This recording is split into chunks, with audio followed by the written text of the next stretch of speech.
What's up, y'all? Kofi Kingston here, and I would love to have a drink with Wrestling on the Rocks, depending on what that drink is, preferably non-alcoholic, you know? How's it going? Tell me why you're James. Soda. I would love to have a drink with Wrestling on the Rocks. Maple syrup.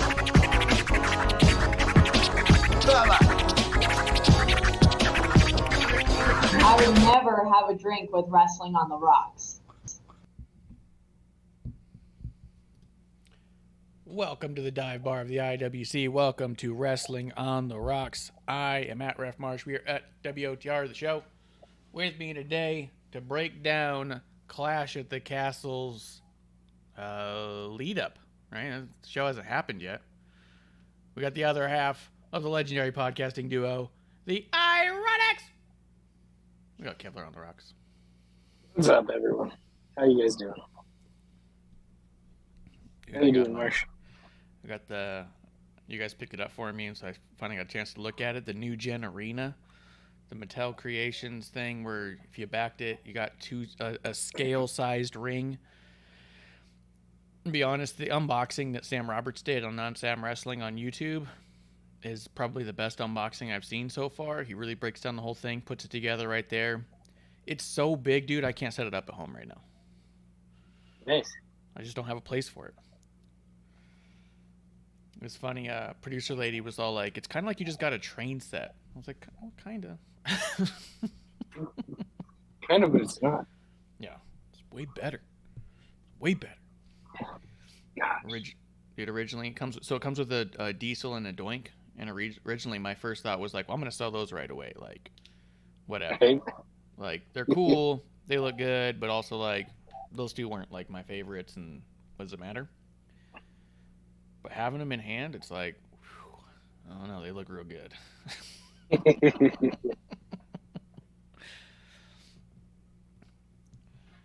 How you doing, man? It's weird. It's like a weird pairing. Yeah. You can see, like, HBK and Diesel. Like, I don't remember Doink and Diesel having much of a storyline. I think the reason was because it's the Ultimate Edition figures, right? So they've already been releasing Ultimate Editions, and they have like a New Gen era Undertaker, Shawn Michaels, Bret Hart. Someone posted the other pictures of it. I think they got an Ultimate Edition Razor, I think, if I remember right.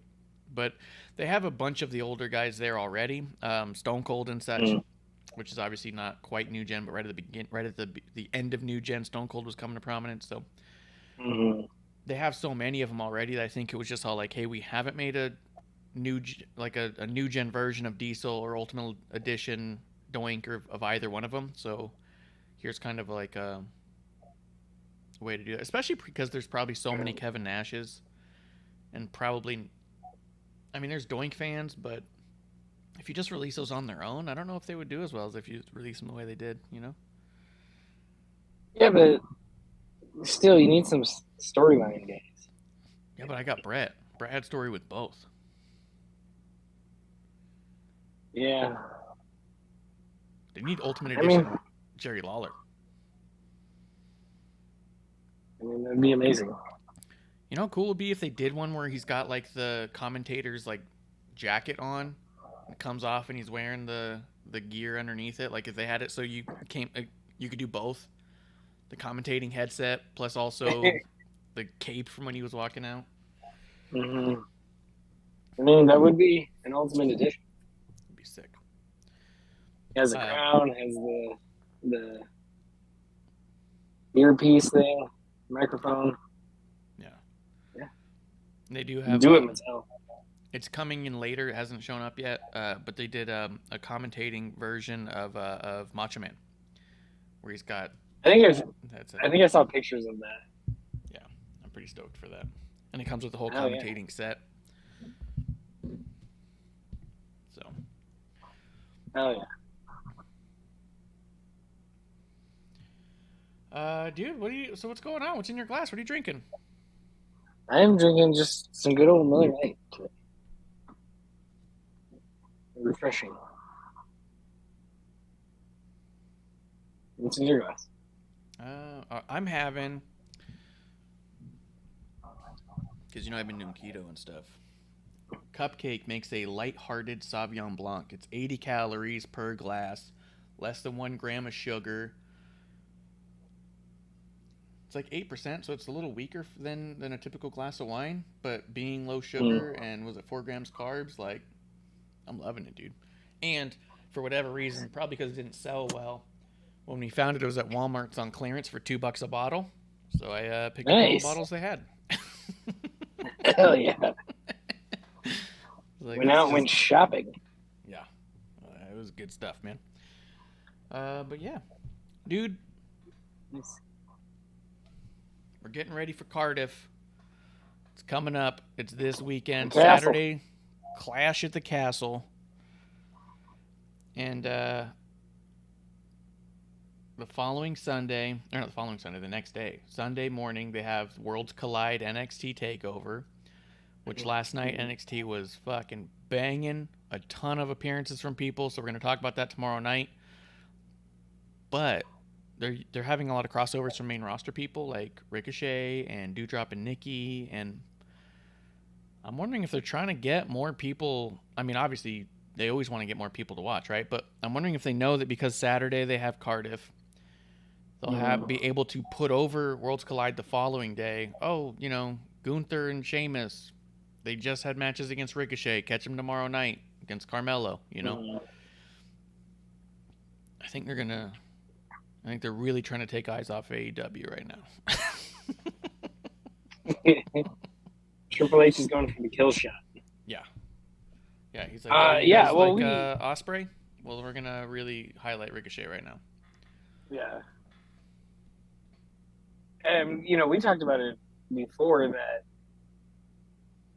It seemed like, especially in the women's tag tournament, they had the team or 2 teams from NXT.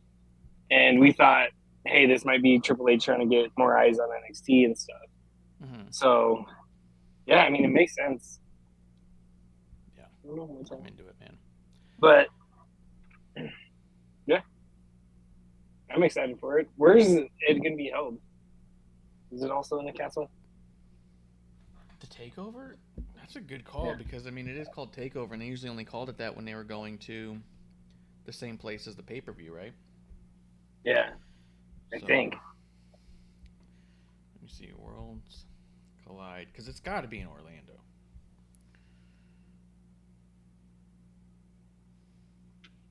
You think it's already over there? It'd be cool to do it in like smaller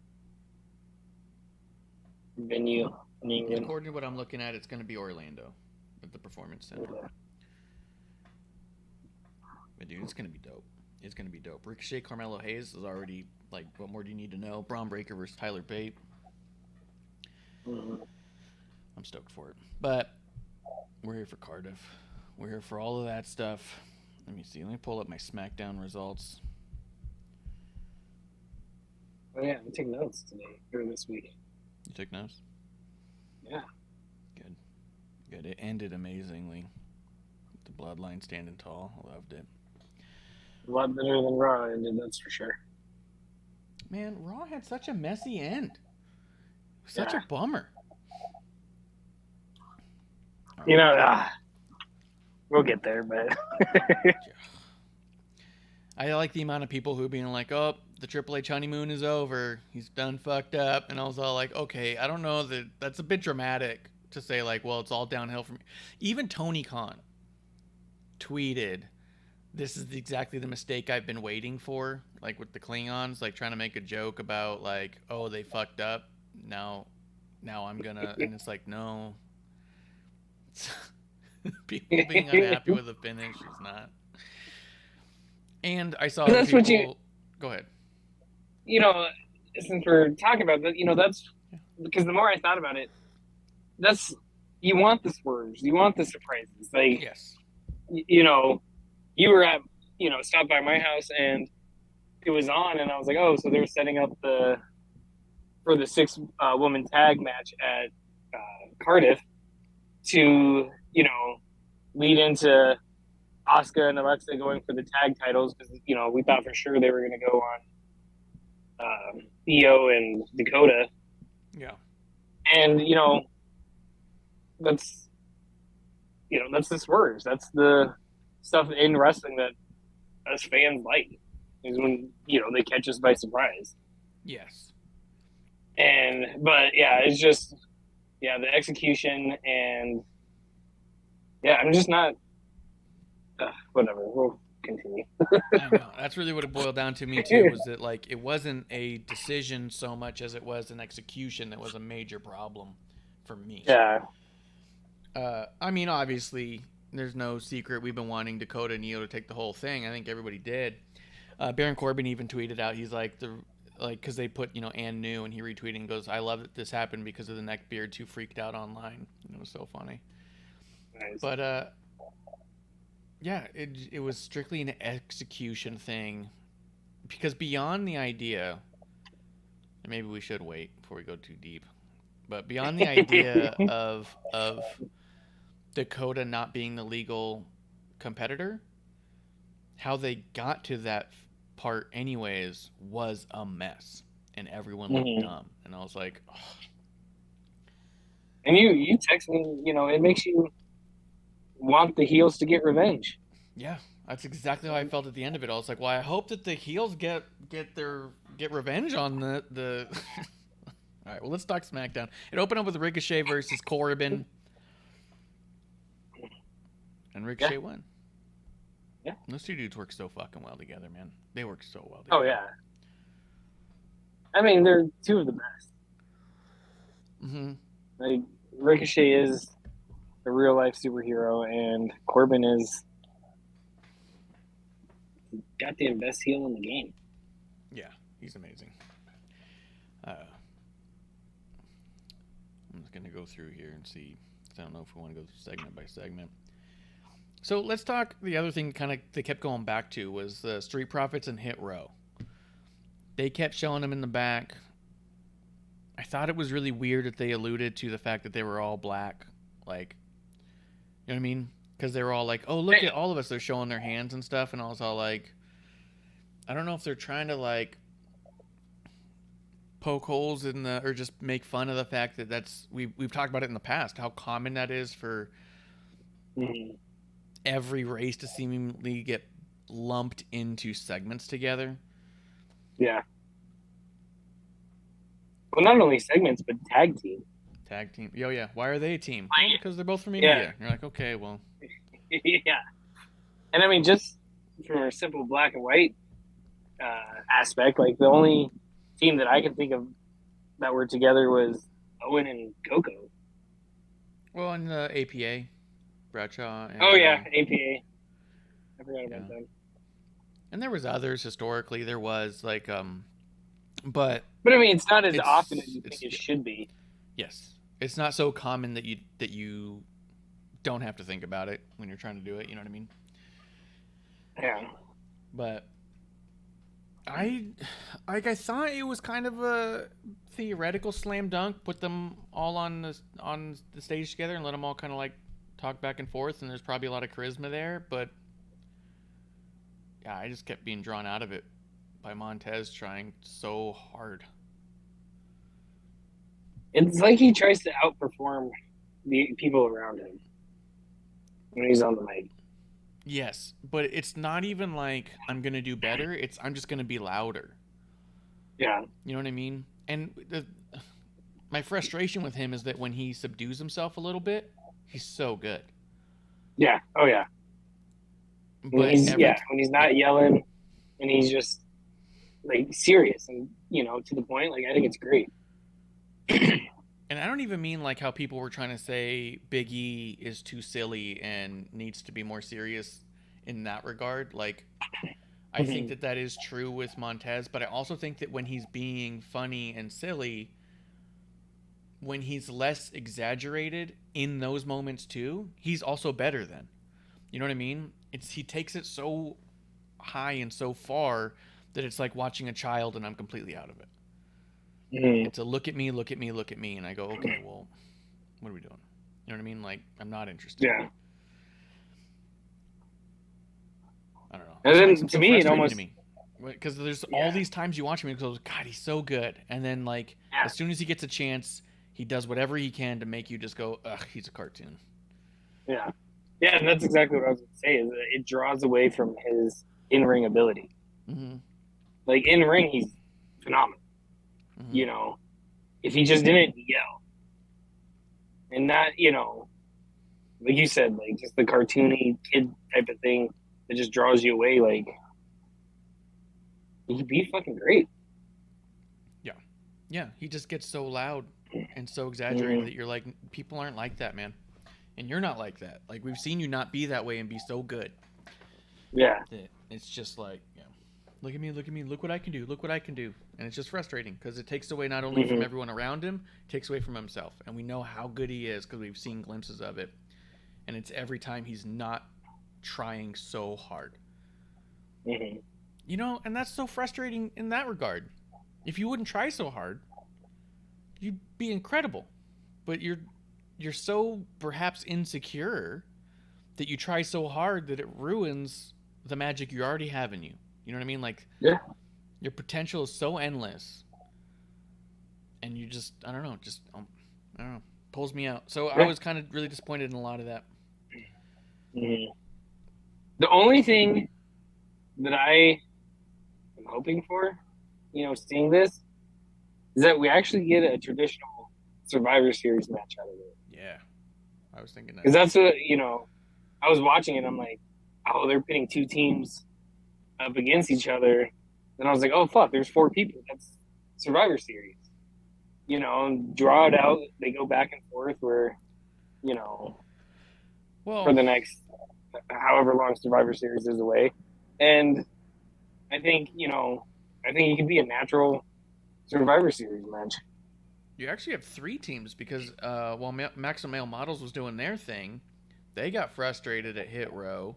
Turns out they spray painted the Street Profits bus, but it was Humberto and Garza that told them that was Hit Row's bus. Yeah. So you really got 3 teams there who could have an issue with at least the Maximum Male Models. Well, I thought it was Maximum Male Models and Los Lotharios together because Maxine and their infatuation with her. I could see that. I can't tell if Los Lotharios are heels or baby faces. I cannot tell. I think they're supposed to be heels. I think so I mean, too. They spray painted somebody's bus. I thought that was just the models who spray painted it. Were I Lothario's thought it also was spray both. painting? I thought so. I think you're right, actually. That's awesome. Well, I did think that too. There's a few hints I saw throughout this week that made me go like, they're starting to kind of pair up larger groups, not necessarily in a faction, but at least in an alliance. And it makes me wonder if we are not going to get the Raw versus SmackDown. The only reason I think that we still are is because they've already started promoting Survivor Series, and it's very much a red versus blue thing. I know. Yeah, I saw the official poster or whatever that came out. But I mean, you have to have something. Yes. Like, even if you do red versus blue, like right now, more than ever, the lines have been blurred. You know, with the wild card, like, you know, oh, this person's on this team or this show, and then they're on every show. Yep. Like the Street Profits. Yep. But let's see, the women's tag title match. They had the second chance fatal 4-way. Dude, I was really concerned Nikki got hurt. Did you see that at the very end? yeah, I She heard was, like, she thrown did, up there. but I mean, she goes out. Her ankle seems to like hit the corner where the mat and the barricade are touching. She holds her ankle, immediately gets rolled in, gets pinned, and then she like rolls out talking to the ref. And at one point, you can see Dewdrop run past the camera real quick and dive down because she's like trying to get to Nikki to check on her. And you can kind of see it when the promo is being cut inside the ring. But then later on, you see Dewdrop and Nikki yelling at each other in the back, and then Nikki and Dewdrop showed up on NXT last night, so I'm thinking that it's not as serious as it could have been, but I do feel like there was a bit of a scare there. yeah. Yeah, no, like, I saw some reports that they, of course, said, oh, she's out, this and that, and yeah, I think that she got lucky and avoided any serious injuries. Yeah, I think so. And it was kind of a quick match, which wasn't terrible, but, you know, whatever. Moved us along to the next thing. Gunther and Sheamus promo, I thought was sick, dude. Oh, it was amazing. That's, you know, I love Butch. I love his character, even though he doesn't say anything. He's just like the wild card. Yeah. Like, you know, kind of gives me like Brian Pillman-esque vibes. You know, and, you know, he's just sitting there, and all of a sudden he attacks Kaiser and then Sheamus and Gunther. I was going to call him Walter. You know, just staring at each other the whole time while everyone's fighting around them. So good. Yeah, it's just everything that they said. Remember when they did that with Undisputed Era and Finn Balor? I think so, yeah. It was amazing then, and it worked this time too. But then everything that they just said to each other too was just awesome. You know, Sheamus saying everyone he's beaten, like, hey, you're not any of these, or on the caliber of these guys. Dude, definitely made me excited for the match. Sheamus is so fucking good.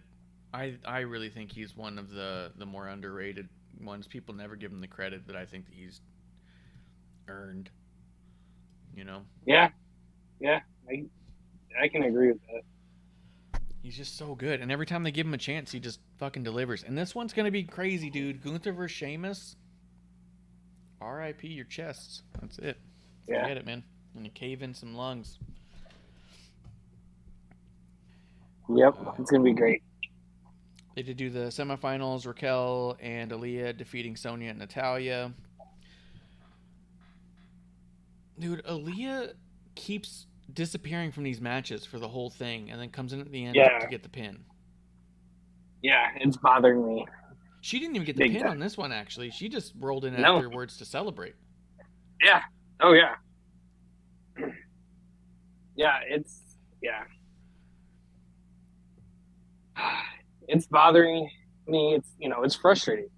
Yeah. Because, you know, she has the talent, and this match and even the match on Raw, she's just gone for a big portion of it.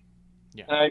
excuse me, I realize that they're trying to make Raquel look good and strong, but you can just see that she is, just looking at her. But I just don't get why Aaliyah's gone. Yeah. Like, I think I texted you and I was like, dude, this just reminds me of Braun and Nicholas all over again. Yeah. Yeah. Where one person's just doing all the work, and yeah. Yeah, dude. And as much as I like Raquel and thought she was doing amazing in NXT, I don't feel like she's clicked on the main roster. I don't feel like her chemistry's been very good with very many women on the main roster. Like, I feel like she's struggling more than most right now. Yeah.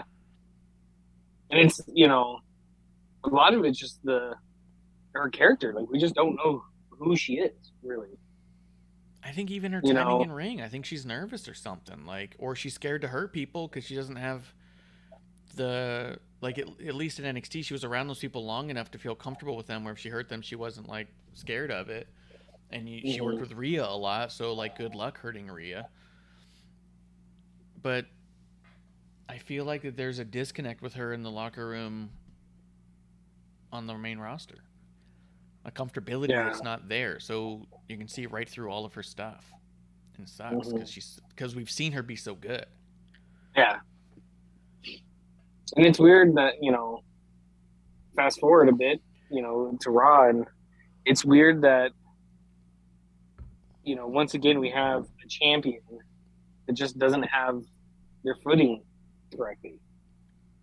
Yeah, they're on the job training almost. And it's, I hope that she doesn't flounder, but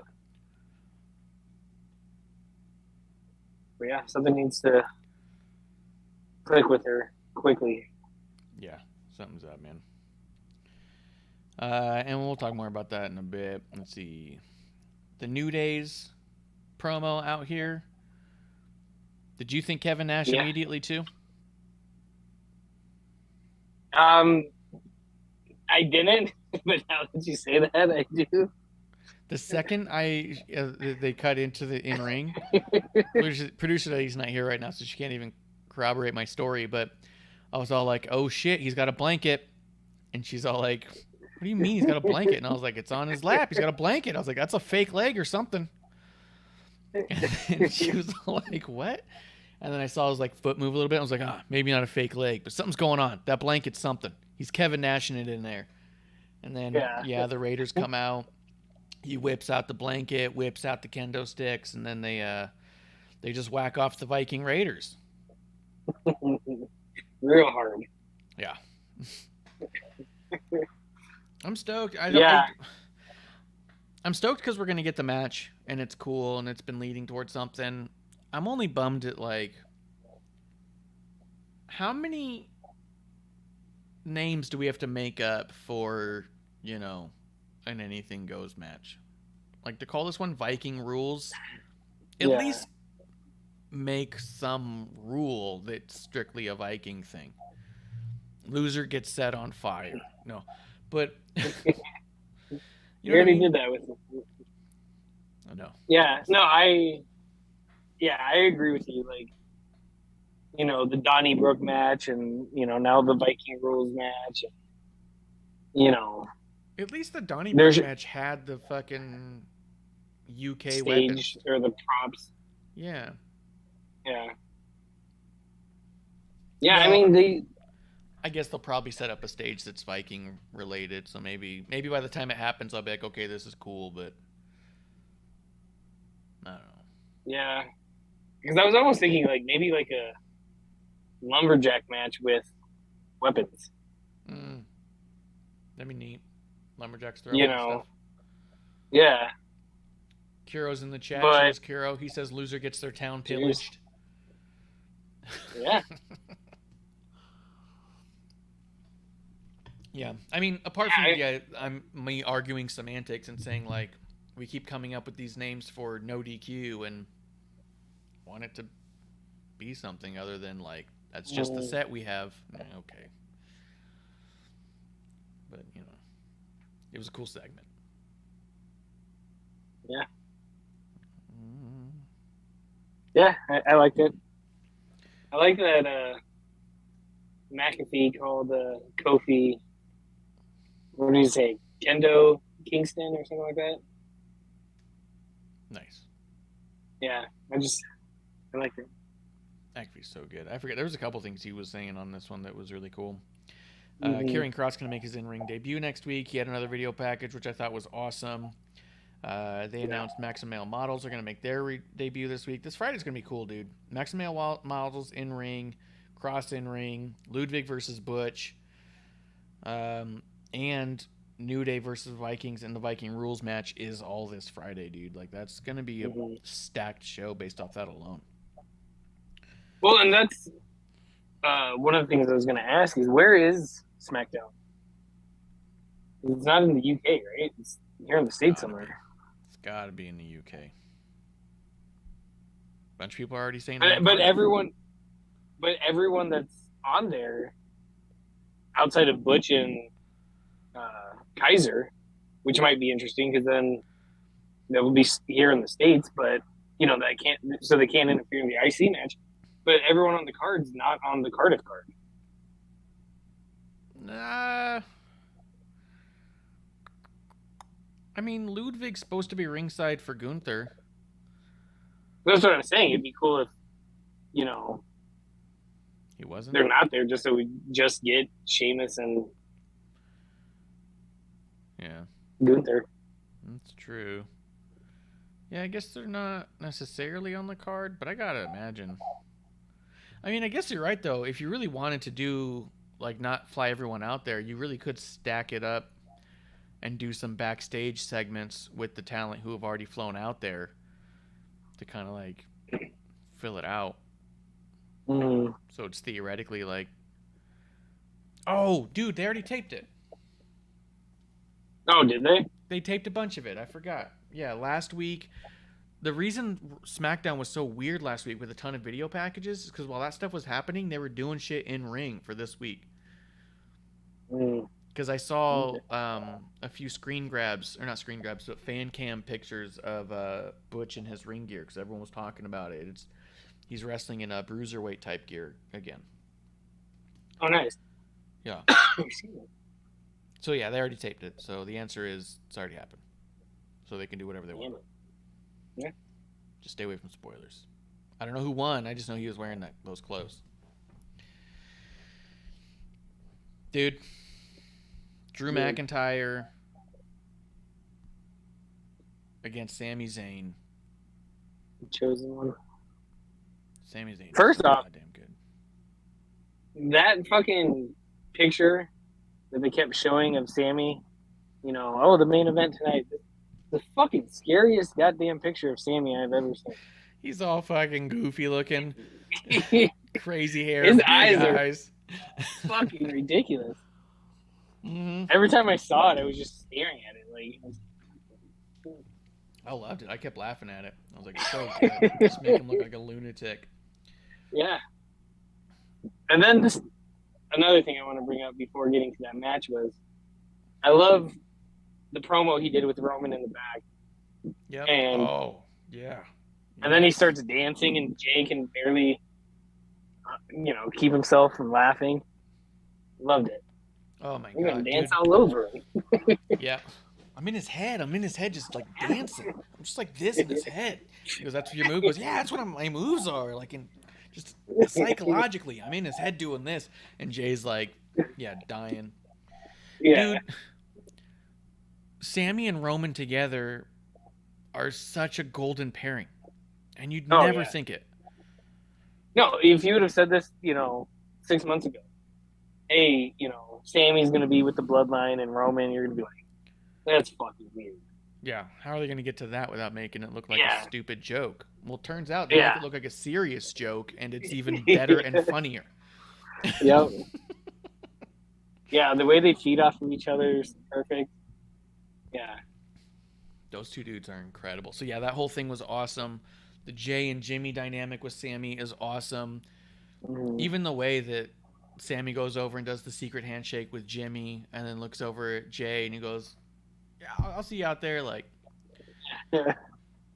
dude, they're so good. Yeah, talk about he's. I guess that was on Raw. Never mind, we'll get there. Yeah, on Raw, But- it was just like they've doubled down on Yeah. it. Like, and then I got some Yeah, theories on that one, which could go good, but Yeah, and KO sitting there saying, talking about the rift between them, and then he does the handshake again with Jimmy and looks at Jay, and he's like, "We're working on it. Yeah. We're getting there." we're working on it. Yeah, his timing is incredible. Like, Yeah.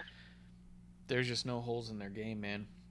Like, Yeah. it's crazy because we've talked about it for a while, how good Sami is and how we feel like he's the type who's skilled enough to be in the main event. And Mhm. but we've also said, like, but the main event's so crowded with the Bloodline. Like, how are you supposed to compete with them on their level? How are you supposed to get in on that with how good they're doing? And we've talked about it with KO too. It's crowded up Yeah. there because they're so dominant. Well, Sami has proven he's just that good that he can fit in with the Bloodline in such a way that it's unbelievable, man. Unbelievable. And KO asserting himself back into that conversation, and we'll get to that on Raw, but also perfectly done where you just go, damn, man, like, they are as good as we've always been saying they are. And the thing we've been wrong about is that there's not room for them up there. Turns out There's they've room. made room. Yeah, they found a way. Yes. Yes. And we've always figured, like, oh, there's just no room, but there's just... And because we talked about it with Cesaro back in the day. Yeah. The mid-card was so stacked because the mid-card had Kevin and Sami and Cesaro and Seth, and you're like, your mid-card are all main eventers, which made it so cool to watch the mid-card because you're like, any one of these dudes at the drop of a hat can be in the main event picture and you wouldn't blink, you know? Yeah. Yeah. This, like, further proves that point. That, yep. Yes. Yep. And then it's nice too Yep. because Yep. no yeps. Mhm. It's nice too because Sami can be the fall guy. Yes.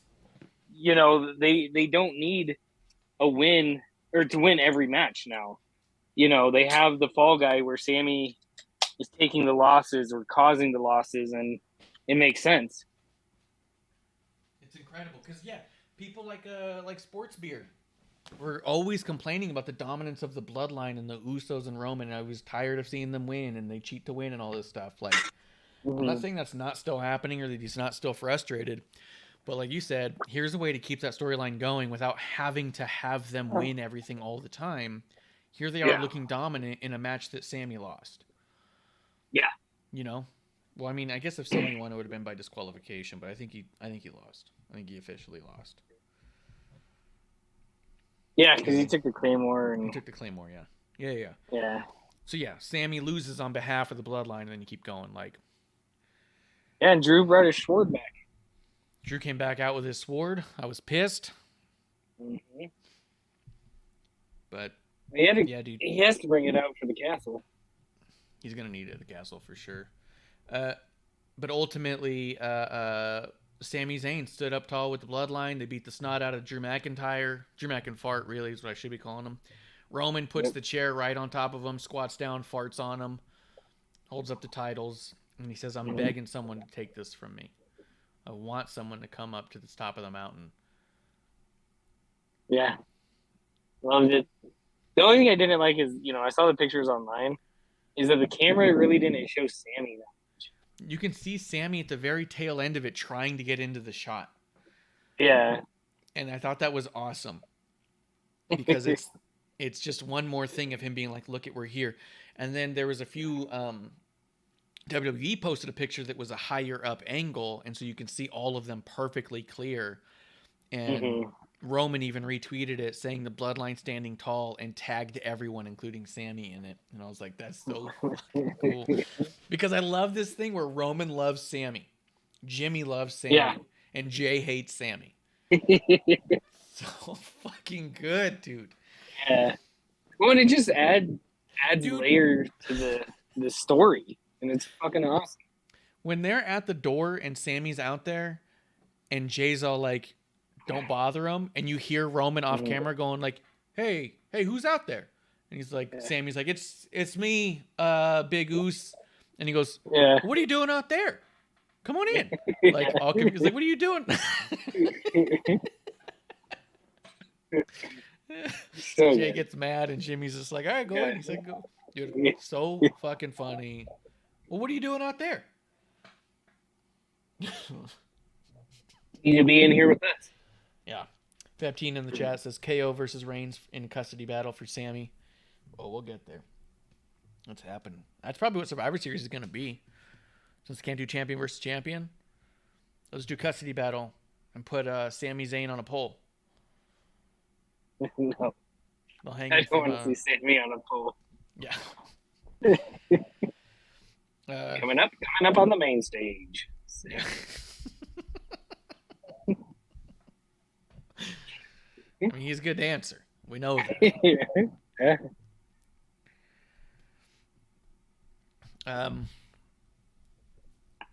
But it was awesome. It was fun, dude, and I'm loving all the Bloodline stuff. Do you want to talk Raw? I know we're kind of barreling through, but a lot more happened on Raw. Yeah. I mean, SmackDown was a great show, and it was just another watch, and okay, we're already done, I guess.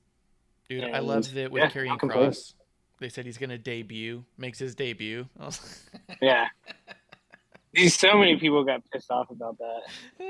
That's why I laughed, because I knew people would. As soon as I saw it, I started laughing. I was like, I love it. I already can hear the tweets going out. So good. I love it. And I'm excited for him. I'm loving everything that he's doing, his little video packages and stuff. Mm-hmm. I'm stoked, dude. I am stoked. Let's see. I'm going to go through here and try and find... I don't have like a by order thing, dude, so you're really going to need to help out on this one. I got the notes. Hold on. Bianca. Started with Judgment Day with AJ and Dolph. You're right. Yeah. Was there anything else on SmackDown that you had notes for that we didn't hit? Just the video package of Drew. Yeah. The two that they did. I'm pretty sure I haven't read the book, but it was just Drew's book on tape. It was book on tape, I'm sure of it. There's just no way it wasn't. Yeah. But yeah, that was it. All right. Yeah, while it was going on, producer lady was all like, you're not even watching this Drew package. It's like, we've already seen it. This is basically the Chronicles that they did on him, and they recut it. Like, I don't know if you've already seen it, but I didn't like it the first time. It would have been funny if they just dubbed over the sound. You see people's lips moving and it doesn't match up with the audio. So good. So good. But yeah, so we open up with Judgment Day. AJ and Dolph? That's not right. Yeah, AJ and Dolph. AJ yeah. And Dolph. Yeah. What's going on with AJ, man? He's putting over the younger talent. He is. He's a badass. I love him. It was funny. I was watching it with my son, Go ahead. and he sits down. Then Now Forever pops up. Raw plays, and then AJ music hits, and AJ's his absolute favorite. So he's all excited, and then Dolph comes out here. And at first, I'm like, all right, we're gonna get an AJ versus Dolph match. This is gonna be cool.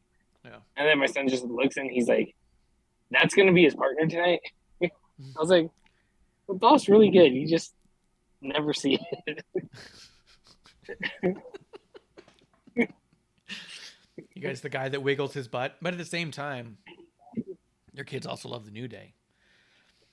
Because I remember all the time going over there, New Day would come out and they'd all start gyrating. And it's like, all right, kids, all right, settle down. I mean, the New Day's the poor, right? It's their thing. But yeah, so, I mean, and it was awesome. Dude, Damian Priest, Finn Balor, Dolph, AJ, who's the weak link here? Like, best case scenario, you're saying weak link is probably Damian Priest, and I would hang my hat on that link. You know what I mean?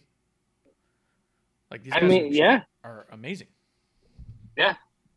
I mean, they're all former champions. 3 of them are former world champions.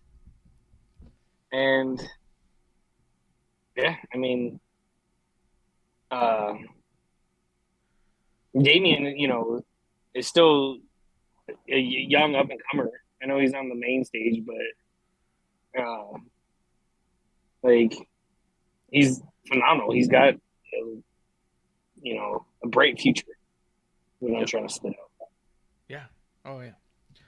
Yes, And and afterwards- but anyways, what I was going to Go say, ahead, just go to say that if he's the weak link, like, it is just solidifying how great the other guys are around him in this match.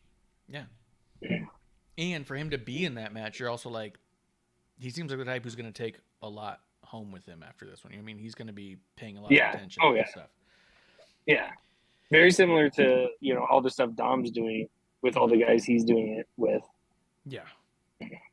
Dude, what do you think about, because I'm feeling moments of overproduction.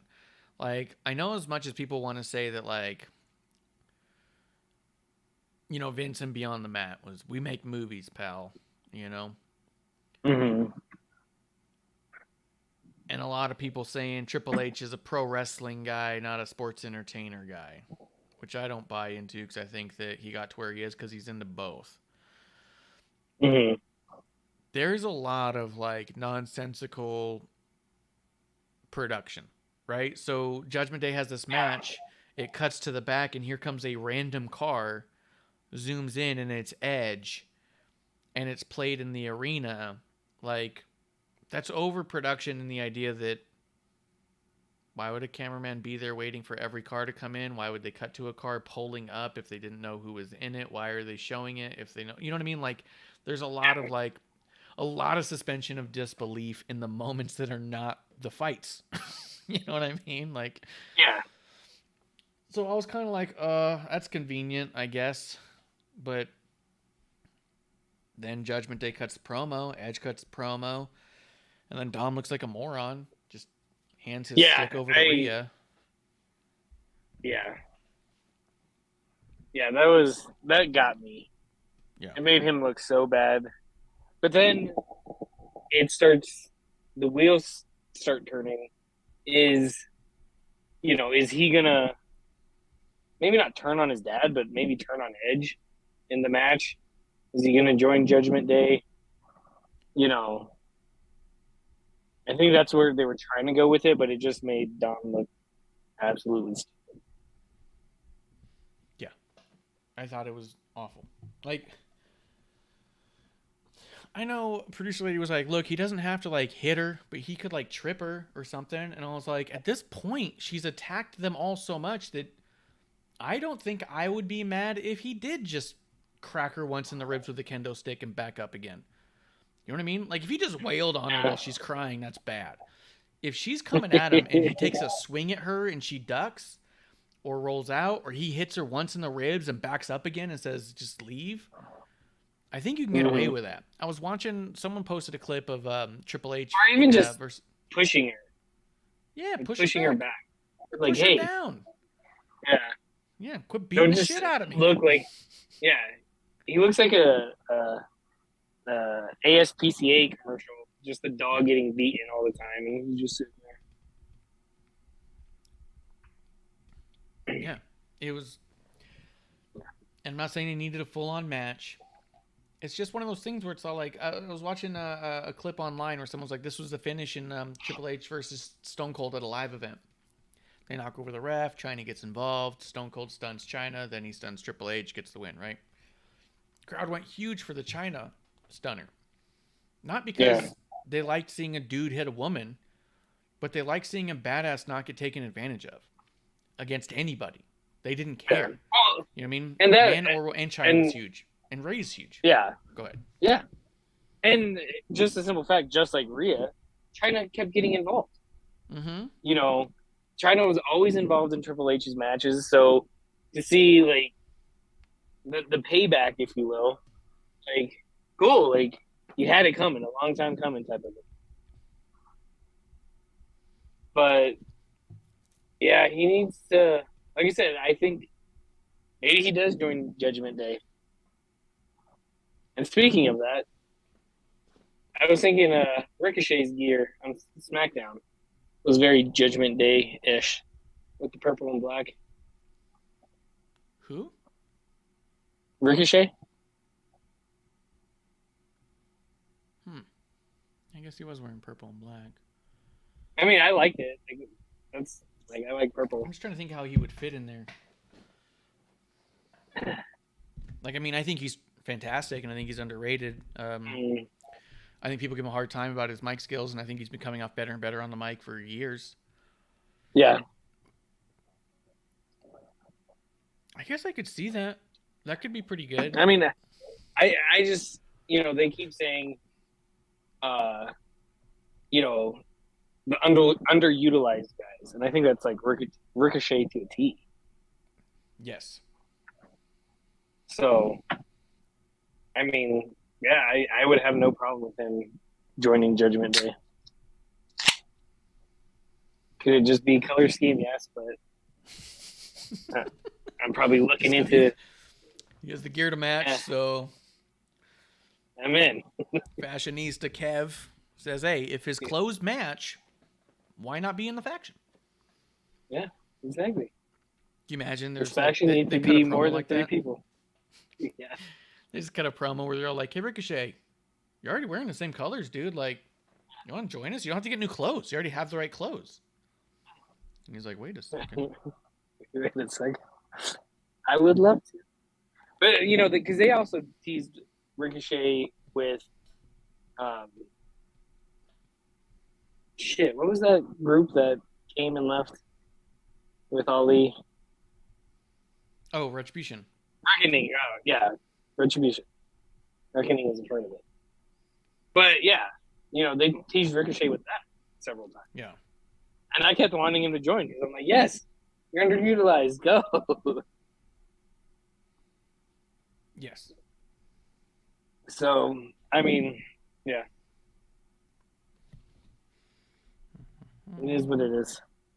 I mean, it's almost kind of how Alpha Academy tried to get Kurt Angle. You're wearing the right color clothes. Mm-hmm. Let's see. Yeah, I mean, you got our colors on. Represent us. Mm-hmm. Mm-hmm. But then after that, we got the Asuka, Bianca, and Alexa versus the Jobbers. Yeah, I was about to say it was 3 former champs against the AEW locker room. Yeah, it was. I understand they're still trying to push this triple threat match. I mean, the 6-woman tag, which I didn't like from the beginning. But they're pushing it, and they pit, like you said, 3 former champions against, just jobbers, and it took way too fucking long. Like, I didn't like it at all. Like, whenever you face a jobber, it's to make them look good, and, it just looked like they were toying around with them a little bit, but then I don't want to say they struggled by any means, but they should have just demolished them and then been like, yes, we work good together. Yeah, it was a little longer than it needed to be. And could have done the same thing with a little bit less time. I think that's true. But, I mean, it was fun, and they got to do their thing, and yeah. I don't know where else I would have cut, like what you could have used more time. You know what I mean? Because I think everything had enough time where it's all like, hey, we got a couple extra minutes, give it to the women. It's kind of what it almost felt like. Yeah, I mean, I think the final match could have used more time. It just, well, no, because even that dragged on it at the end. Yeah, that's true. We kept going like, Right. is that it? Is that it? Is that it? Like, for way too long. But it was good, and it was nice to see them, perform as a team. We had Kurt Angle come out and have a shoosh fight with Gable and Otis. Excuse me, a baking powder? Dude, like, watching it, I loved how happy Kurt Angle was.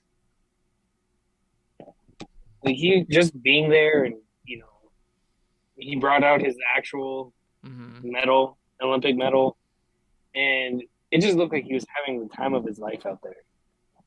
Yeah. The Like, only thing I would have liked different. was him not getting milk on his medal. No, he can get milk on whatever he wants to put milk on. Well, I mean, I guess there's that. The whole Street Profits thing I could have done without. But what I would have liked a little bit more, and it's almost for like no really good reason, but it would have been nice to see him get a little physical with Gable. Just because I think that Gable would have loved that. And I'm not saying that he needed to beat the shit out of Gable or that he had to have a full-on match. But he could have done a takedown and have Gable get frustrated and try to get back up and Kurt Angle like take him back down, and then he'd be like, all right, fine, get off, and then like call it quits. Yeah. And have Gable be frustrated that this gold medalist showed him a thing or two. Mm-hmm. I think that would have been really cool because I think it would have been really fun for both of them. I think they both would have had a hoot. Yeah. As they say, the kids say. In the 1940s, maybe. Yeah. And then, but yeah, so Kurt Angle and Gable was amazing together. Otis was so funny in that segment too. And then the Street Profits came on, and I stopped paying attention entirely. And then at the end of the match, Street Profits kept yelling into the screen. And as soon as they poured drink for Kurt Angle, I said, this is really weird. And producer Lady's like, why? And I was like, because he's, for one, doesn't drink anymore. And two, he never drank when he was on screen. He drank milk was his gimmick. That Stone Cold drank beer, he wouldn't. So I did like that he spit it all out immediately after I said that and then grabbed a bunch of milk. I was like, oh, here we go. Very nice. Yeah. But I could have done... I mean, I didn't watch the match, so you can tell me if the match... I imagine it was a good match for the most part, but every time I looked up, Montez was doing something loud and annoying again. So I just kind of was out of it again. Yeah, I mean, it was a decent match.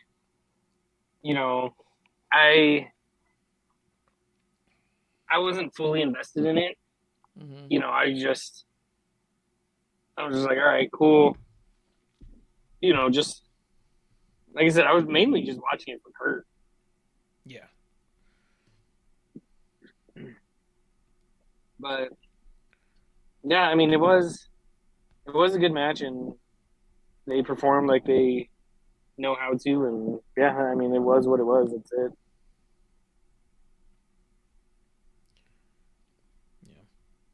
Yeah. It was cool to see Kurt, but outside of that, Kurt and Gable was my favorite part. But, oh yeah, I mean, if Kurt wasn't there, like, it would have been useless. Yeah. Riddle and Rollins. And that was the other thing too, is that when Street Profits came out, I was like, for what? Who the fuck? Like, what the fuck? What is their connection here? And then the whole rhyming promo, I was out of it, so I'll just keep moving. Matt Riddle, as tweeted by WWE, Matt Riddle, and as listed on WWE.com, Matt Riddle. Riddle's got two names again. Yeah. Which is good because I keep saying Matt Riddle. And I have a feeling that all the mistakes I've made in the names, you'll see get changed online soon enough. I feel like you'll see Austin Theory because I've said it too many times. You're going to see Matt Riddle because I've said it too many times. The ones that that don't stick with me are the ones that are going to go. I'm sure of it. Bruce is a big fan of the show. He's a drinking buddy. Yeah. They need to change the name of this pay-per-view as well. Yeah, they might. Yeah, because I complained about Clash of the Castle.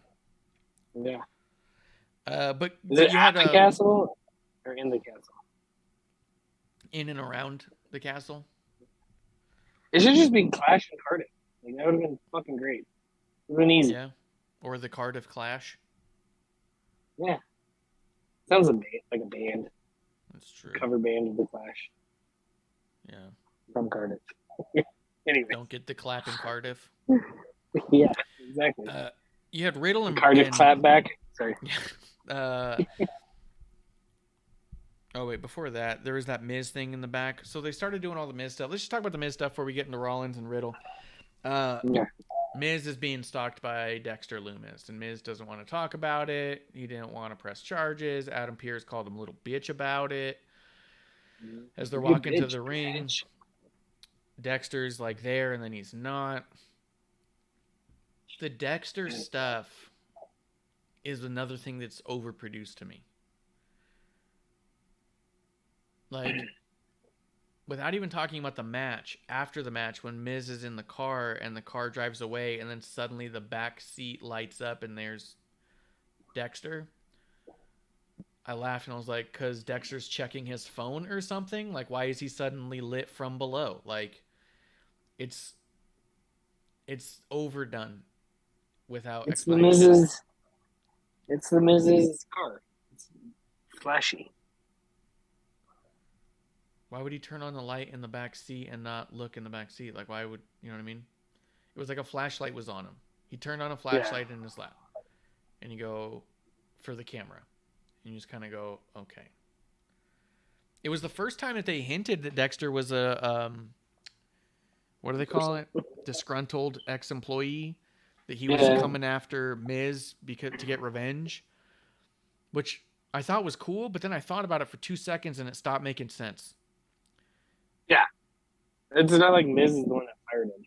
Yeah, and it's not like Miz didn't take Ciampa under his wing. Another NXT guy who almost lost his job. You know what I mean? Yeah.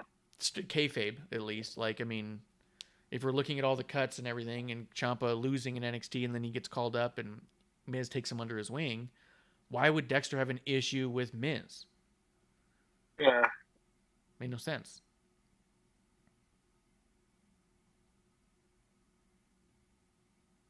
Yeah, I don't know. Maybe it's the way Miz treated Daniel Bryan. Oh, that makes sense. But yeah, the Dexter stuff is overproduced for me. It's like too cinematic without making sense of the whole thing. Now, like, they kind of sandwiched this before and after the commercials, but they did Riddle and Rollins, and they were talking shit, and Corey Graves was back there trying to mediate. And then you see Rollins look all mad at Riddle for saying that there's only one man in your family, and that's Becky Lynch. And then they cut back from commercial, and he said, this just happened during commercial. And they go, oh, are you still there? And they have the whole thing. This is pretty fucking cool. But again, poor explanation. Because they come back and be like, and then they show it and they go, we're so sorry that aired. You didn't have to air it. Yeah. Like, if they would have said it beforehand, like, hey, this happened, mind your, if you're sensitive to, bad words or whatever, cover your kids' ears or something like that. Like, give a warning beforehand, but don't air it and then apologize. Yeah. I'm sorry we just did that to you. Yeah, we didn't have to, but we did it. Yeah. But the interview I thought was okay. I was like, all right, whatever. Riddle had the man dig, and I was like, all right, cool. Mm-hmm. I did, real quick, I did like the fan footage that they showed from the earlier in the day. Like when they were arriving in the parking lot. Yeah. I did think that was cool because at first I thought the same thing, kind of similar to like the Dexter Loomis stuff that you're talking about. And when Edge came out, I'm like, why is there a camera there? And then it kind of makes that it's a fan. Yeah. Took it, but then at the same time, it's like, where the fuck's this fan? Like on the roof of the fucking stadium or arena? Yeah. But anyways, like I thought that was really cool. And the interview, it was all right. Thought it did its job. Cool. And then when they showed the second half that was off air, that's when I was like, oh fuck, that's fucking cool. Yeah, it was really dope. Yeah, I loved it. I was like, I was going like, oh, we talk about your family, except they left your bitch ass, and I was like, fuck. Yeah. The kid. Yeah, I was like, oh. Yeah. They let Riddle get really serious, cursing at him a bunch. Like, it was. I thought they did a bang up job with it. It was cool, and a lot of people were loving it, and I thought they did an awesome job with it too. Like, it's cool too because it's a little. It kind of dives into a little kayfabe too, right? Because there was the story back in the day was that Riddle had talked some shit on Becky, so Riddle said he would, or so Rollins said he would never wrestle Riddle, and then Riddle said something else on one of his little tweets that was like against Rollins, and then when asked about it, Rollins was like, "Oh yeah, I don't talk about him. There's no reason." Like they've played like because he had talked about his wife, and he said he would never do it. So the idea that we're here, and now they're all like, let's add some of that real past frustrations, which I'm sure is water under the bridge at this point. But yeah, It was pretty fucking cool. I mean, they've worked with each other several times. Yeah. You know, leading up to this, so we hope it's water under the bridge. Or we hope that it's not Or- a brutal fight at Cardiff. What was that? It wasn't Tough Enough. What was the one with the boxing? Brawl And then for all. Butterbean just brawl for all, yeah. And Butterbean just laid the fuck out of Bart Starr. Yeah. Miz and Bobby Lashley with Ciampa ringside. I don't have anything else to say about Rollins and Riddle just because it was dope. No, yeah, it was great. Miz and Bobby Lashley. I thought it was a pretty solid match. I think all of the goofiness with Dexter was again overproduced. That's what I mean. Like, there's certain parts here where it's all like, we make movies, pal, and it's like, this is a very Vince McMahon style way to do things. As much as Vince didn't like Dexter, this is how Vince would have produced Dexter. Yeah. Well, and that's one thing I didn't like, where Dexter, you know, is in the arena. Mm-hmm. You know, and I was fine with that. Looking at it, it's like, man, do you often look at the fans in the audience and the courseways and stuff like that to, check out where people are at?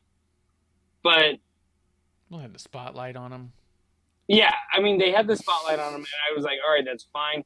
But when they cut back and he wasn't there, and then the spotlight was off, I thought that was. Yes. So I mean, that I part was like, done keep because that- Ciampa keep looks that. and he's like, "What?" Yeah, there's nothing there. Yeah. It's all dark over there. I can't I see swear anything. he was just there. Yeah, It's overproduced. I mean, keep the light on. Like, hey, the light was always there. Is but that yeah, I Hotel think that 6 was- or whatever? Keep the light on for you. I think so. Yeah.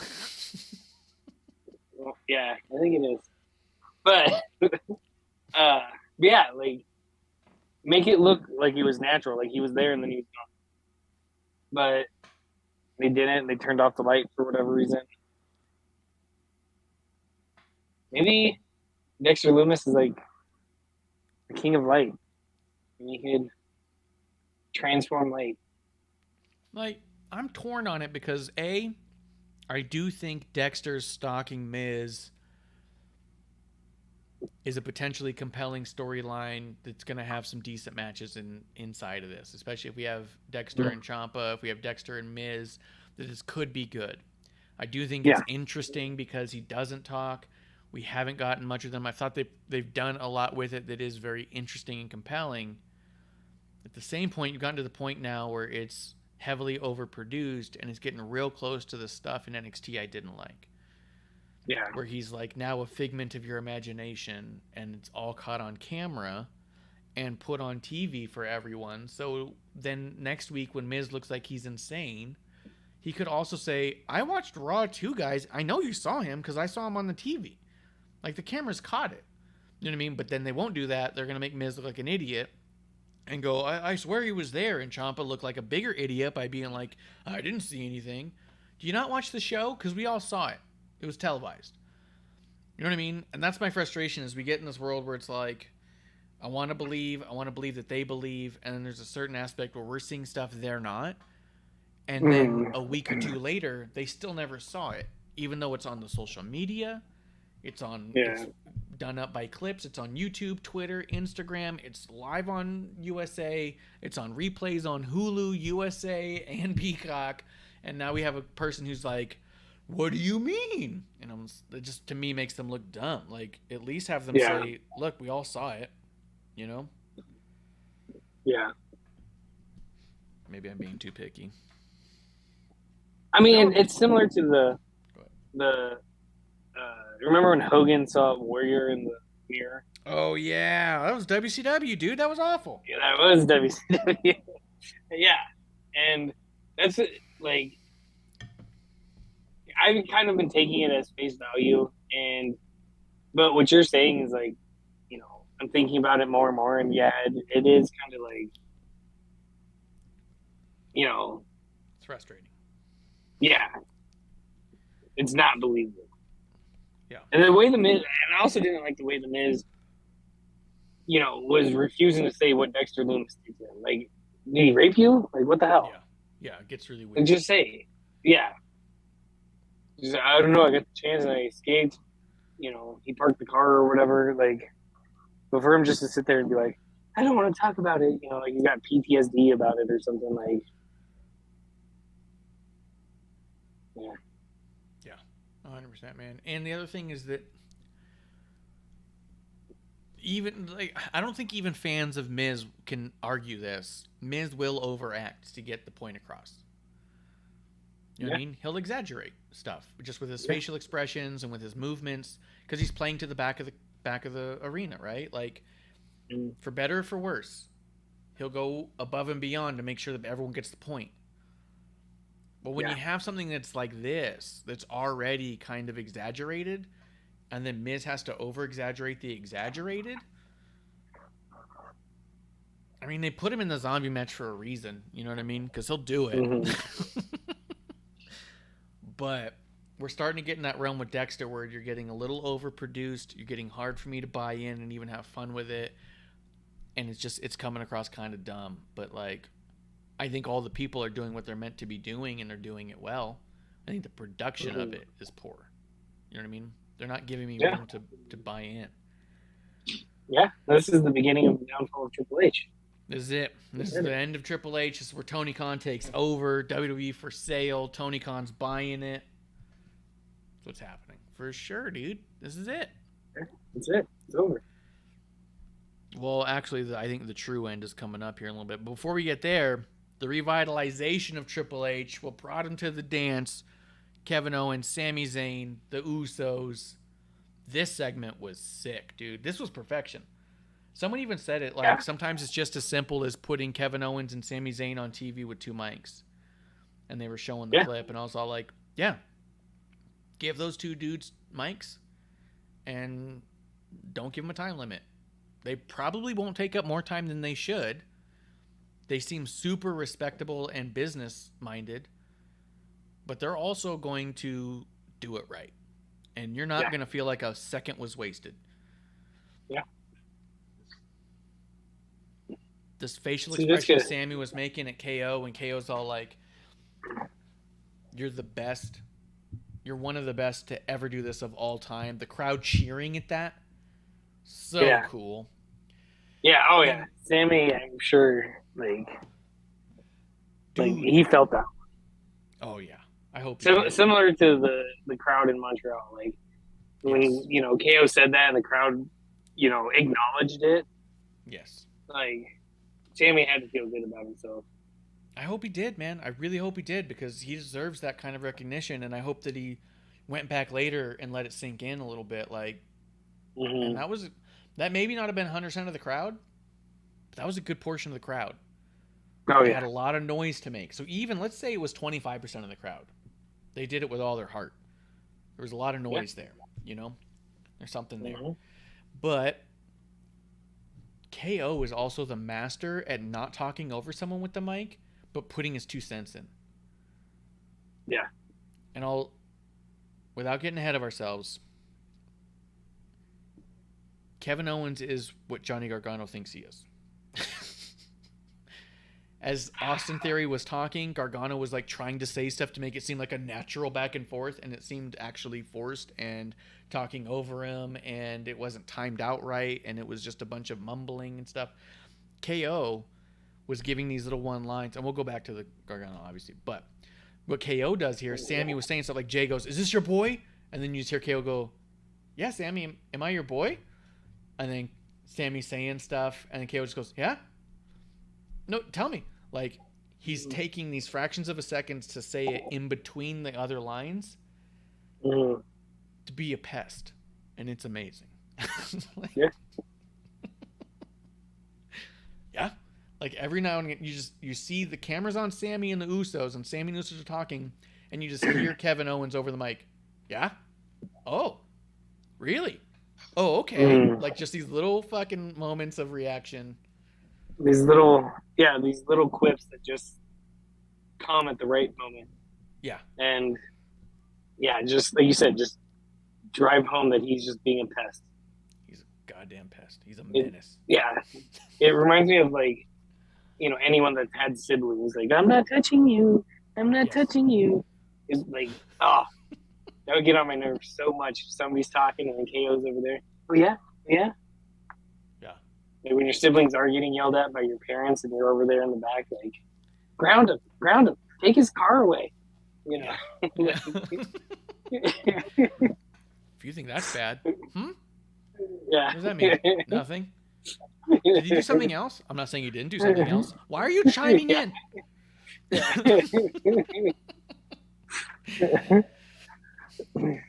Yeah, you just see him getting yelled at, and you just in between yelling.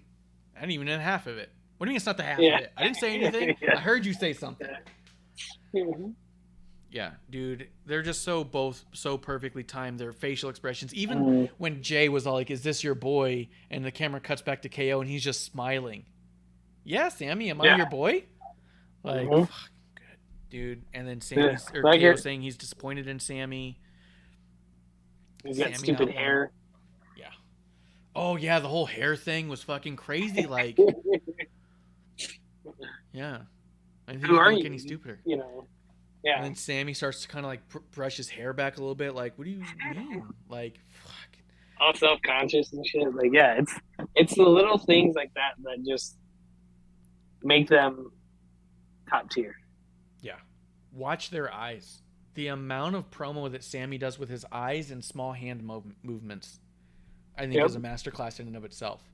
Don't listen to what Sami's saying. Watch what Sami's not saying. Well, he's saying it without saying anything. Yeah. Well, I guess don't listen to what he's verbalizing. Listen to what he's not. Yeah. Because he's saying a lot no matter what. And then they end up going Jey Uso and Kevin Owens. Fucking fantastic match. Jay telling Sami, get the chair. And Sami's like, okay, what chair? What do you mean? What chair? Just get a chair. Which one do you want? Yeah. Is this the right color? Like, it was funny how he was like questioning it. Like, obviously protecting KO, or at least alluding to that he's protecting KO. And yeah. Yeah. Well, Sami Zayn tweeted right before we came on, to clarify, this is what he tweeted. To clarify, I didn't hit Kevin Owens because I felt the ref could see me in his periphery, and I didn't want to cause Jey Uso to lose by DQ. I've explained this to the Bloodline, and the issue has been resolved. Friday's championship celebration will proceed as planned. Thank you.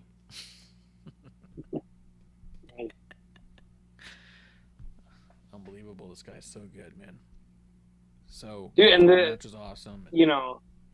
I don't follow that much on social media or pay attention to it really, but how much social media stuff Sami is doing that is like directly storyline, like that, and the whole, oh well, you wish Jimmy a happy birthday, but you didn't wish Jay a happy birthday, like. Oh yeah, and then he did later. Oh, he good. Also, yeah. Yeah, I wanted to do it in person or something like that. Jay's more of an in-person guy. He said something to that effect. Yeah. And yeah, I was like, hey, that's good. That you want, he's getting viewers to look at other platforms to see what they're doing. Yes. Yeah. They're just both top tier, man. Oh yeah, they're all top tier. KO, Sami, Usos, Roman. Dude, that main event, Jey Uso, is real. Yeah. They did put over it right after this, I think, was the Connor's Cure. It is Connor Cure's month. That's why you and I are both wearing the pins. You got the rally towel. I don't know if I have any towels left anymore. I know I gave some to my family as they had kids for their babies. Burp rags.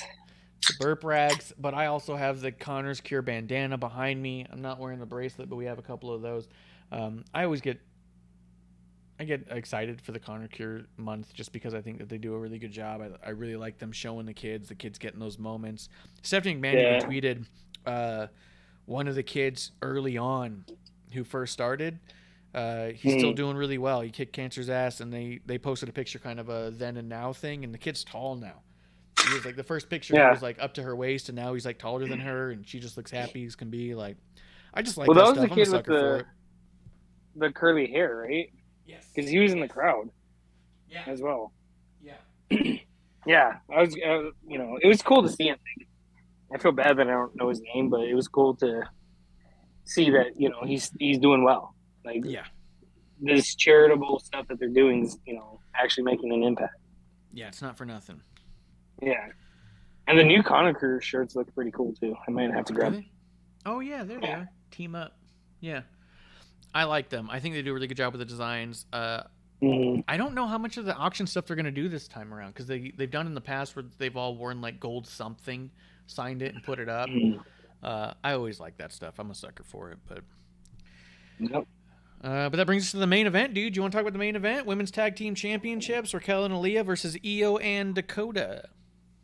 Nope. Last call. Good night. I thought the match was they did well. Up until just that weird, sloppy finish. And obviously Aaliyah being out. Like, I hated in the semifinal match. She took a Mishinushu driver on the outside and she was gone. I forgot what happened in this match. Was she like thrown into the steps? Yes. And then she's gone for 20 minutes, and then with them doing that, like I mentioned before, they're trying to make Raquel look good and strong, where she's taking on 2 against 1, but at the same time they are making Leah look so fucking weak, and they have to balance that out. Like, yeah, I said that too. When Raquel kicked out of the moonsault, the first thing I said was, "Oof, Io's too new for that." I know they're trying to make Raquel look strong, but that's the third time maybe we've seen that on the main roster, and Raquel's already kicked out. It's already not protected. It's already like, hey, that move might not be that good. Like, yeah, she needs to find something else. Yeah, it's too soon. Yeah, what do they call it? Not the goddess of the sky. Genius of the sky. Yeah, but like, you're not that good in the sky, apparently. Yeah, it just didn't do it. They buried that move quick. Yeah. But, I mean, Aaliyah, like, they're making her look so weak and frail. Like, she might as well have been on one of the NXT teams. Yeah, it was, I don't, and it was a mess at the end, because, like, so here's the deal, is Bayley tries to get involved. Bianca, Alexa, and Asuka all chase Bayley out of the arena when she was hardly involved. They chase her, so they're outnumbering the heels. And then Io's legal tries to roll up Raquel, but it doesn't even stick because Raquel just rolls through it. And then Aaliyah slides in, who is legal, and pins Dakota. The other problem is that Dakota was in the ring. Dakota and Io both were just watching everything happening with Bayley, looking confused for way too long. Raquel and Aaliyah were not in place at any reasonable amount of time. And Dakota and Io both look like idiots. What are you guys doing? Yeah, they just sat there for what felt like an eternity. Just minutes. Why are you running off? Like, hey, you also got to remember, you're in a championship match right? Turn around and fucking, finish the job. Yeah. But yeah, for them to sit there and stare for that long, and it was bad, dude. It was really bad. Yeah. And then for Aaliyah to roll up Dakota, who wasn't legal, the second the 3 count hit, Dakota sits back up, and you see her clear as day right in the camera. I wasn't even legal. I wasn't the legal person.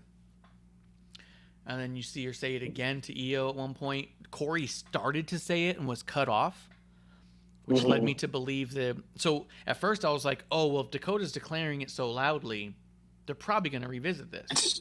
Yeah, storyline. Like, they're going to go back. When commentating did not repeat it, and when Corey started to say, because Corey says, wait a second, was Dakota even, and then he starts to say another word, and then just stops. He was like, was Dakota even... And you're all like, was someone in his ear saying, shut up? Yeah. You know what I mean? We're not going that route.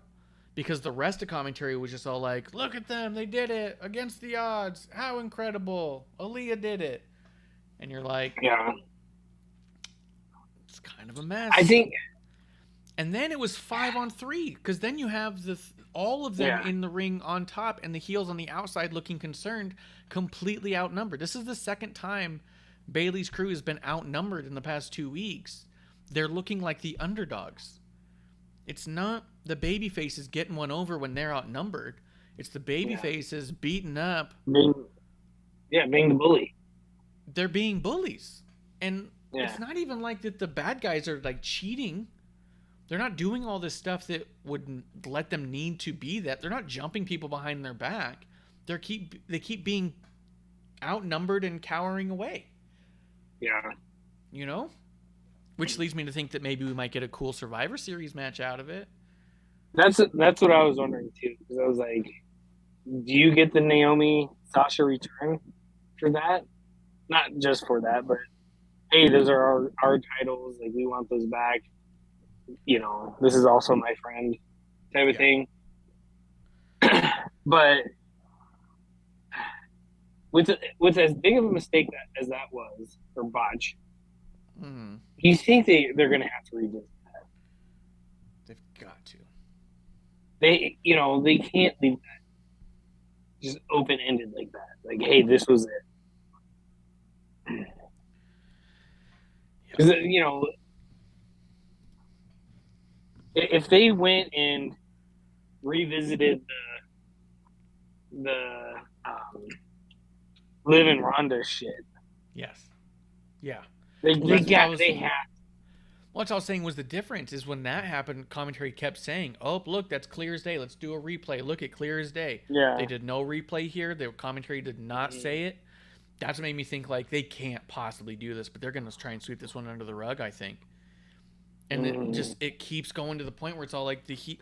And for 3 women to go out there and chase Bayley alone. Yeah. Like, assholes. Like, Bianca should have come out alone, realistically. And that should have been enough to chase off Bayley. Have Bianca chase out Bayley, but to have 3-on-1? What the hell? Yeah. I felt like the heels got screwed over and the heels are outnumbered. Yeah, this is the WCW days. There would be trash in the fucking ring. Yeah. Oh, yeah. Like, people were mad because they didn't want Raquel and Aaliyah to win, which is fine, and I get that because I would have preferred the other one. But I'm mad because the heels, because the baby faces cheated, the heels were outnumbered, and the heels were bullied out of this whole thing. Mm-hmm. So it's kind of like, who the fuck am I meant to root for? Because, I mean, by nature, I'm going to root for Bayley and her crew.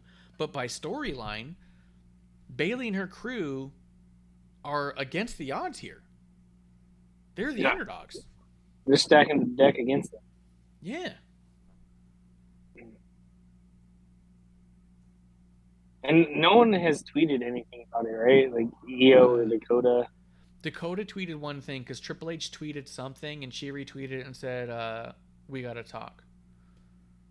Something like that. So alluding to something, but nothing that was like outright they cheated, you know? Because that's the other thing, that you've got cheating baby faces. It's just bullshit, dude. It's bullshit. If you want us to want the baby faces to win, you want us to cheer the baby faces and boo the bad guys. This is not the way to do it. Stacking the deck against the bad guys over and over and over again, constantly. Like, it's not like that they've had one over on the baby faces the whole way through, and now all of a sudden the tables have turned. The cards have been stacked against the heels the whole time. Yeah. And it makes no, like you said, it makes no sense that Alexa and Asuka were out there. And, you know, I could maybe see if Dakota and EO cheated to win, but I think it was a clean finish, wasn't it, in their match? Yeah.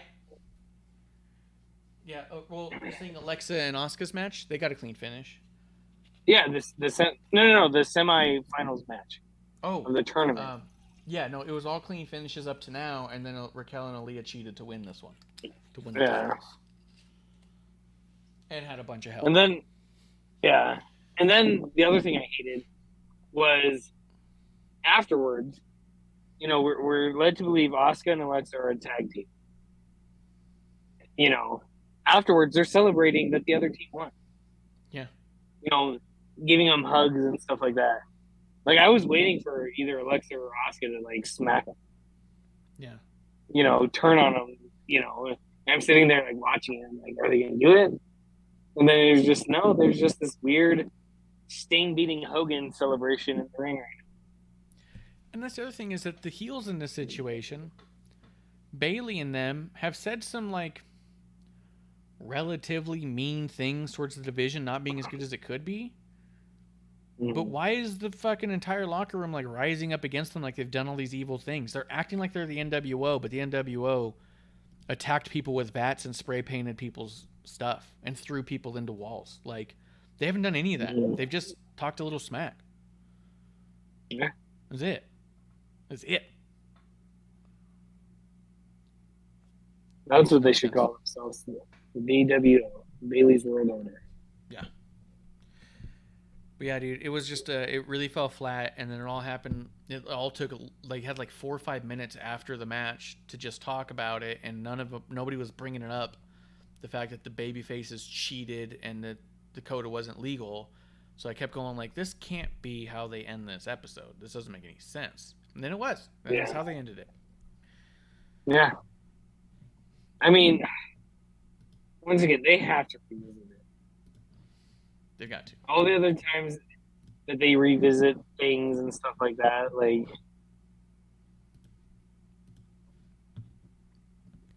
they have to. They, you know. I don't know. Yeah. Yeah. If they don't, it's one of those slap in the faces that wrestling fans are stupid. They're not going to know. Yeah. Yeah.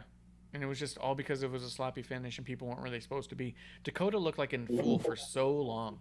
Dude, I was watching and I kept going like, what are they doing? Like, why aren't they paying attention at all? Yeah. Like, what the hell? And they kept like kind of turning around and then realizing no one was there yet, so they would turn back around like, okay, like. Mm-hmm. And then the other that's the other part that was got frustrating. Go ahead. I was gonna say the other part that got me too was the commentary was talking about, hey, a count out still a win, and Bailey's on the outside, and I think it was Raquel trying to get back in. I'm like, why is once again, if the heels are the shysters, why isn't Bailey grabbing her ankle, keeping her outside? Yeah. It was already a 9 count, and Bailey's like 5 feet away from her. Yeah. I mean, you don't have to, truck her over or hit her or anything. Just go over there, grab her leg, and count out. Game over. Or stand in front of her. Yeah. It's going to cost you a second to get around me. I'm not touching you. Mm-hmm. Yeah. It made everyone look so dumb at the end of it. Everyone looked dumb. And the heels are now the underdogs. And I don't think that's how you want to lead into a match where the champion is against the heel faction in Cardiff, and now you've set it up so the heels are the underdogs and you want them to get their revenge. Yeah. On your champion and good guys. Like, what? Unless that's what they're trying to portray is they got their revenge and, they're going to segue that into Bailey versus Bianca. Maybe. I don't know. I mean, it's like I wanted Io and Dakota to win. Like, they have the steam behind them. We've talked about Raquel being flat and Aaliyah now looking super weak. Like, I think if this is the direction you wanted to go, which is perfectly fine, you have to revisit it, and you have to have Aaliyah and Raquel win clean. Yeah. Whether it's a... But see, I think the only reason that they won't is because then you're going to have Bailey and Bianca in the Raw Women's title picture and the women's tag also in that faction. So basically, the Usos and Bailey's World Order I'm okay with holding, or the Bloodline, not just the Usos, but holding everything pretty much. Yeah, but Bailey on After the Bell alluded to the idea that she wants Io and Dakota to have the tag team championships, and she doesn't want the world championship because she doesn't want to be tied down to a show. She wants to be able to travel with them whatever show they go to, because those titles float. And I could see that as being a reasonable motivation to explain why someone's not going for the title. But at the same time, like you said, what's Bianca supposed to do? Yeah. Then why do you have Bianca in this nonsensical 6-woman tag? Like, I said it from the beginning with the 6-woman tag. Like, I think it's stupid. Like, it makes no sense. And as much as they're trying to push storyline behind it and say, hey, watch this match at Cardiff, it's just muddying things up even more. Yeah. It's getting a little messy on that one. I still think it'll be a good match, but I don't know why. Yeah, and like, don't get me wrong, I'm gonna watch it, but I don't think as invested in it as they want us. Yes. Yeah, that's true. The only other thing we didn't talk about, and I meant to before the main event, but we didn't, was the Gargano segment. They revisited that. He talked to Theory. And honestly, And I thought we can't end the show with 2 negatives. We have to talk about something else. We'll dig up something. We'll find something. But I also thought Theory came out there with a bunch of valid points, because Gargano was trying to say oh, he never called me for this, that, or the other thing. And then Austin Theory shows up and he's all like, I've been really busy doing all these things and you didn't call me to congratulate me on anything. And it kind of made Johnny look kind of whiny. Yeah. Oh, 100% it did. I like Gargano. I think his 2 appearances so far have been just trash on his part. Just misses. Theory looks good. The only thing that's frustrating me with Theory is that he's a Money in the Bank winner. Why the fuck does he care about what Johnny Gargano thinks? Yes. Fuck you. Get out of here. I need to focus on Roman. Yeah. At SummerSlam, there was so much build around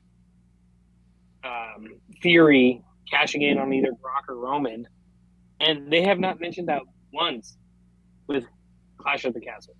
None. Yeah. And don't get me wrong, I like the surprise. I like the surprise cash. But as heavy as they put it on for SummerSlam, this will be the perfect opportunity, this and that, blah, blah. Now Gargano, or Theory's, in a storyline with Gargano, and the Money in the Bank is literally just a prop. It's meaning less and less all the time. Yeah. I mean, I like Theories telling him, hey, you're swimming with sharks now, saying things are different. I like I thought that Theory came off making the most sense. You were staying at home raising a baby, and you didn't call me once. I'm winning championships and in WrestleMania and going to Money in the Bank. I've got a busy schedule too. He didn't say it because they were trying to make him be a dick about it. But really what it came off to me is all hey, we're both really busy, except you had a lot more downtime, and you didn't call me either. How you can't be on the phone while you're feeding a baby? Your baby never takes a nap. You can't give me a call then? You know what I mean? Yeah. The phone works both ways. Yeah, phone works both ways. And you know what? Johnny doesn't know what it's like to have that schedule, because you have never been here. You've been living in Orlando this whole time. Mm-hmm. You don't know what it's like to be on the big show, to be mentored by the boss. You don't know about the travel. Yeah. I really felt it's Gargano came off whiny. Plus, Gargano's whole story of, I'm a dad. Okay. Half this roster are fathers. Yeah. You know what I mean? It was really weird. I'm supposed to be super sympathetic to him or give a shit that he had a baby less than a year ago. All right. Well, where's your baby now? Oh, with your stay-at-home wife who can no longer wrestle, I suppose? What the fuck is this?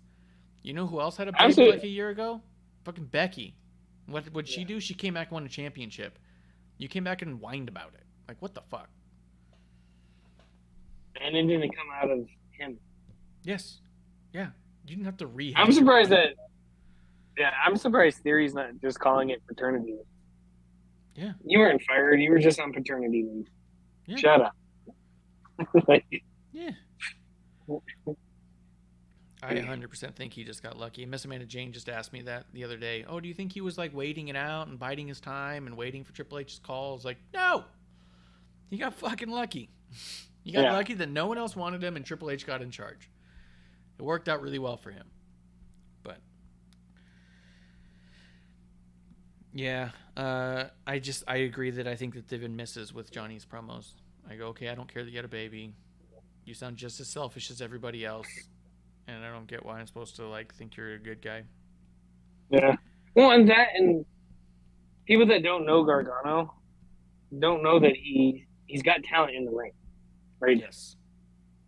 All they have seen is him come out there, act really weird in extremely tight jeans. Theory comes out, hey friend, and then he's super good. Yes. And then he's got this behind the scenes interview, in the stands in an empty arena. There he comes up and he complains about being a father. Yeah. You didn't call me. Like, that makes you sound like a selfish fucking prick. The heel should be saying that shit. Yeah. Yeah, exactly. If Theory started with, you never called me when I won, and he goes, I was raising my first baby. I was a little preoccupied. Maybe I was a little selfishly preoccupied, but I was preoccupied with this new baby. And then the heel's all like, yeah, but you could have called me because I was a winner. Then you sound like a dick. But when you start with, hey, you didn't call me when I had a baby, and he goes, you have fucking any idea how busy it is to be a champion on this fucking show?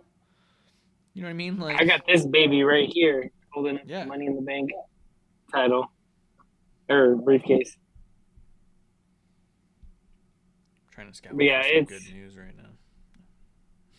I mean, I like Gargano. I want to see him succeed.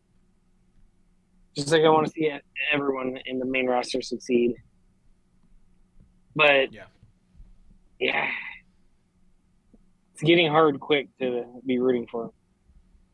Yeah, I'm already not rooting. Oh, I've always hated it. Not always hated it, Just for a long time. but yeah, just a really long time. Yeah. Since before his trial.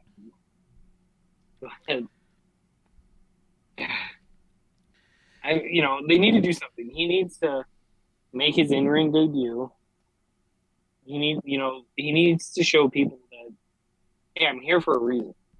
Because as it is, he's an undersized dude. And I'm okay with that. But he just looks like a small, whiny brat.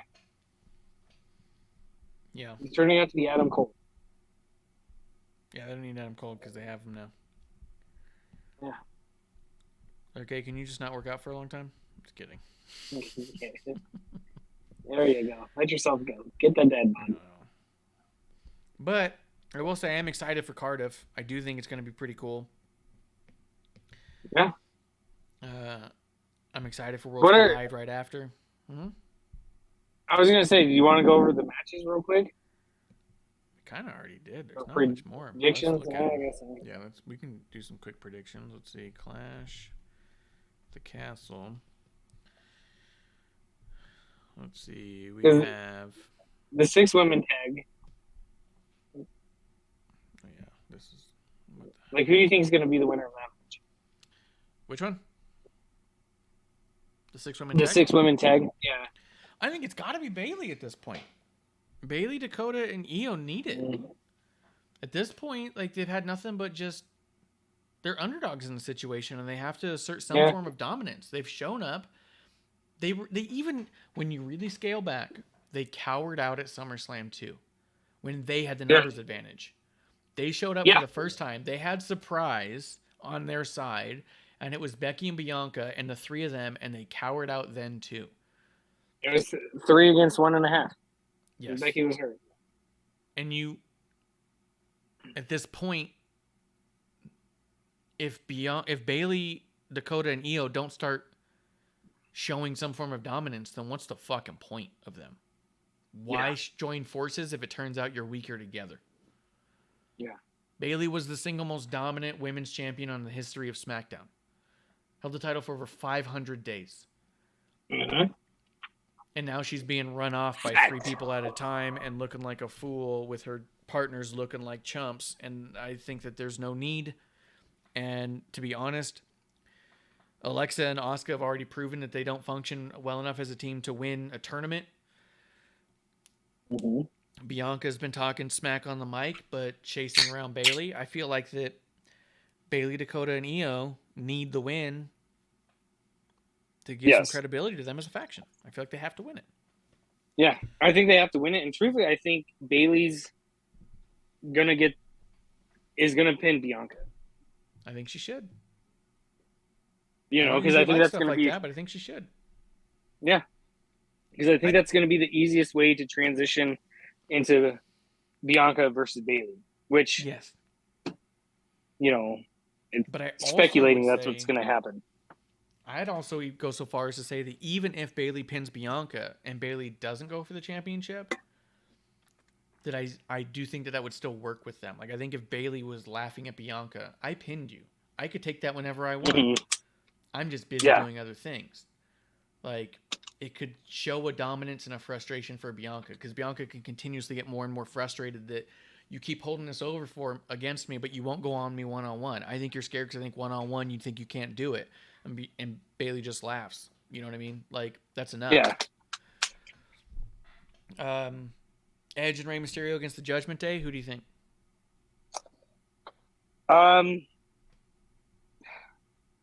It's always tough when they go overseas, especially with legends, because you don't want to see, you know, legends lose. You know, like all the Saudi Arabia shows and stuff like that. You know, you don't think the legends are going to lose overseas, is what I'm trying to say. Yeah. So I think they're going to lose, but I think Rhea gets involved. I think Judgment Day is going to win, and it's going to be because of Rhea, and that's when we get Beth. Beth. I kind of think the reverse. I think Beth's going to come out and get Rey and Edge the win. I can see that too. I think that she's going to neutralize Rhea, and you're going to see Judgment Day confused and be like, "What the hell? That was our ace in the hole pocket," you know. Mm-hmm. And then you have Edge spear Finn Balor into oblivion. The only problem is that Judgment Day's already been looking weak. I know they got the win, but they've been looking weak overall. Yeah. Like, but I think you give Judgment Day the win here. I'd like that. I just think it's not going to go that way. Because I think they need it. Yeah, but once again, it's just like with Bailey. It's the numbers game, quote unquote, are kind of against the heels. Yeah. You know, we're throwing Beth in there. Beth hasn't come out, but, you know, she came out with the chair that one time against Rhea. But it's pretty much the same.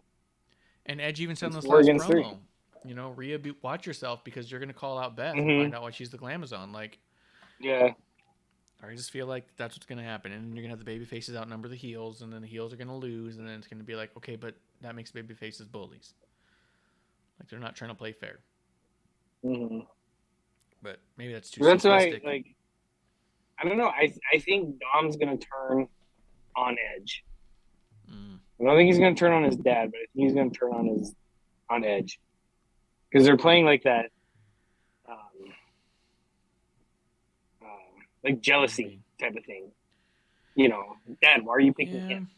I'm here. Everyone's saying that, and I feel like I'm the only one in the world who doesn't see it. I feel like I have no reason to want Rey versus Dom, or to see Rey turn on Dom, or vice versa. I'm not saying Dom turning on Rey. I think Rey's going to be in the middle between Dom and Edge. I think Dom's turning on Edge.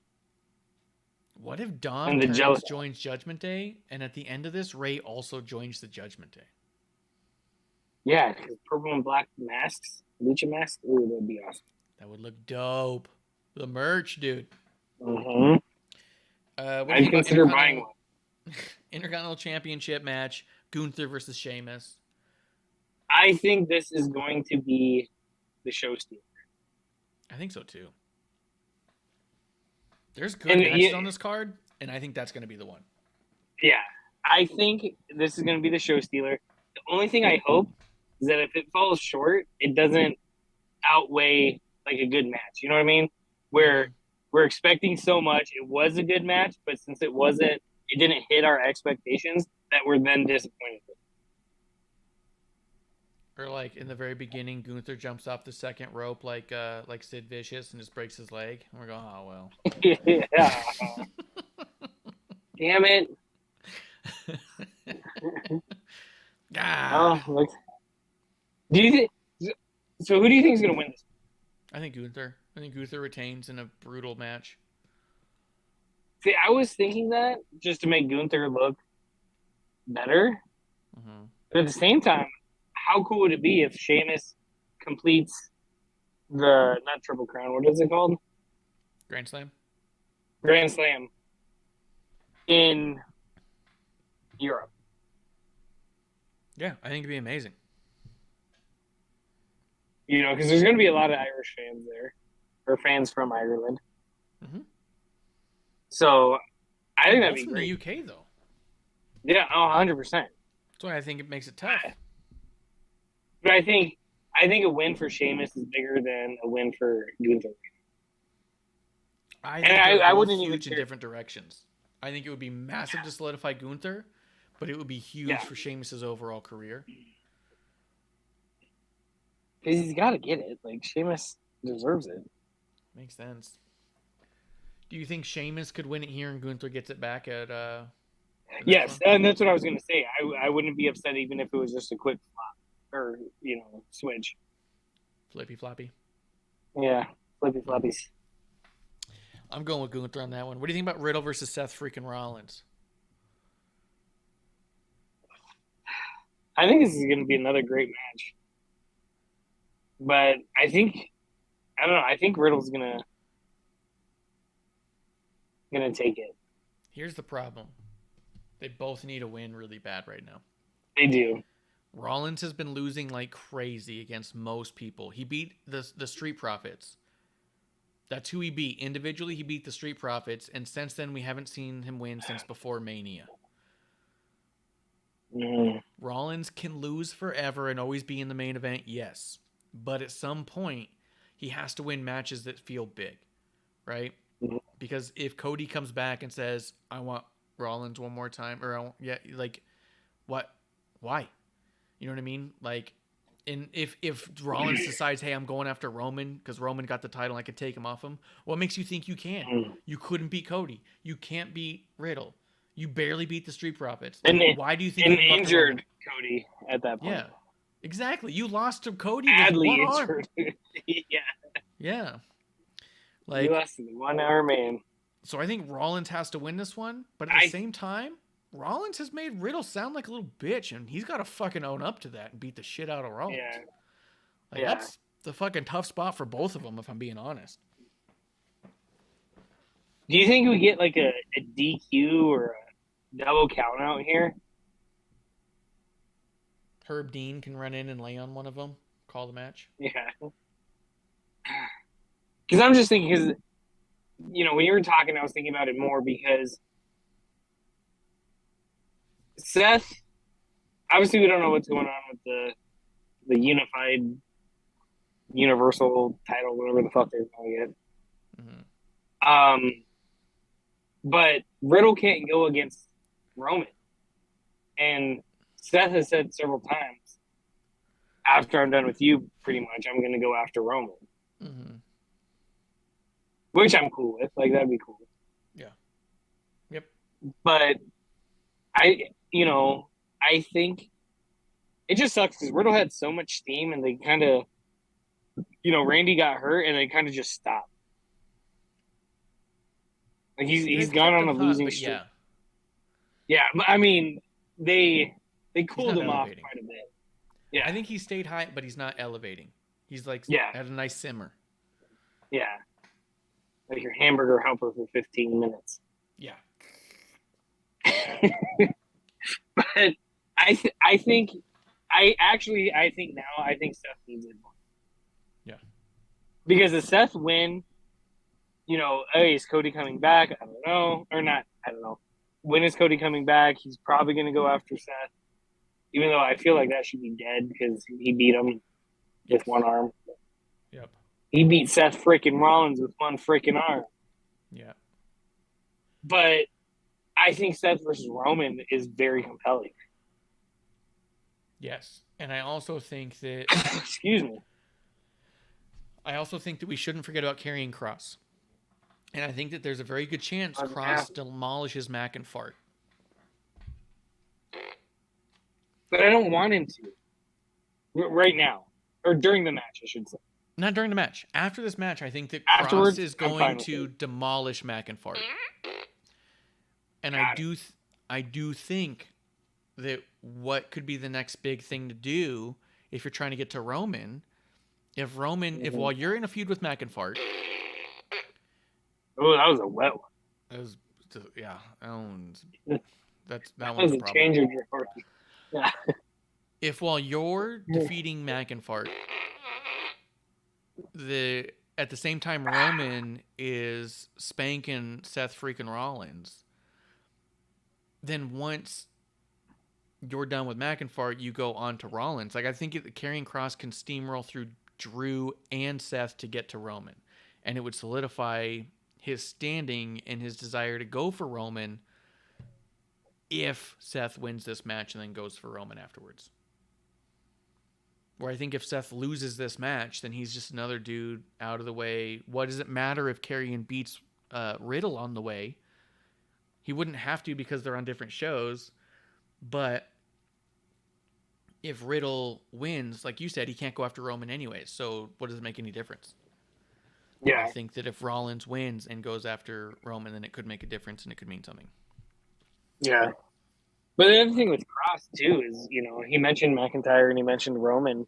But the thing is that McIntyre hasn't had, Cross hasn't had a match, technically. Yeah, he debuts this week. He'll debut in a couple days. First match ever. Yeah. So for his first match ever, he debuts against, it has to be a jobber, right? I wouldn't, but probably yes. But I would put him against I somebody think notable. Who was the last Intercontinental Champion? Shinsuke. Ricochet. Was Ricochet. But you don't want Ricochet to lose on his way to World Collide. I don't. Shinsuke. Exactly. I would have him come out and beat Shinsuke. Just because he's notable. He's been looking strong. It would be a good win for Cross, and it wouldn't destroy Shinsuke if Shinsuke just went on and did other things and said, fuck that guy. Yeah. But I would do like a Shinsuke. I can see that. Or I was even thinking returning Moss Rick for a Boogs. second. Moss? Yeah, I could see Madcap Moss. But then I think that would hurt Moss more if he loses. Once again, For sure it killing would. somebody's steam. Yeah, absolutely it would hurt him, but I'd do it. Fuck it. Yeah. Yeah.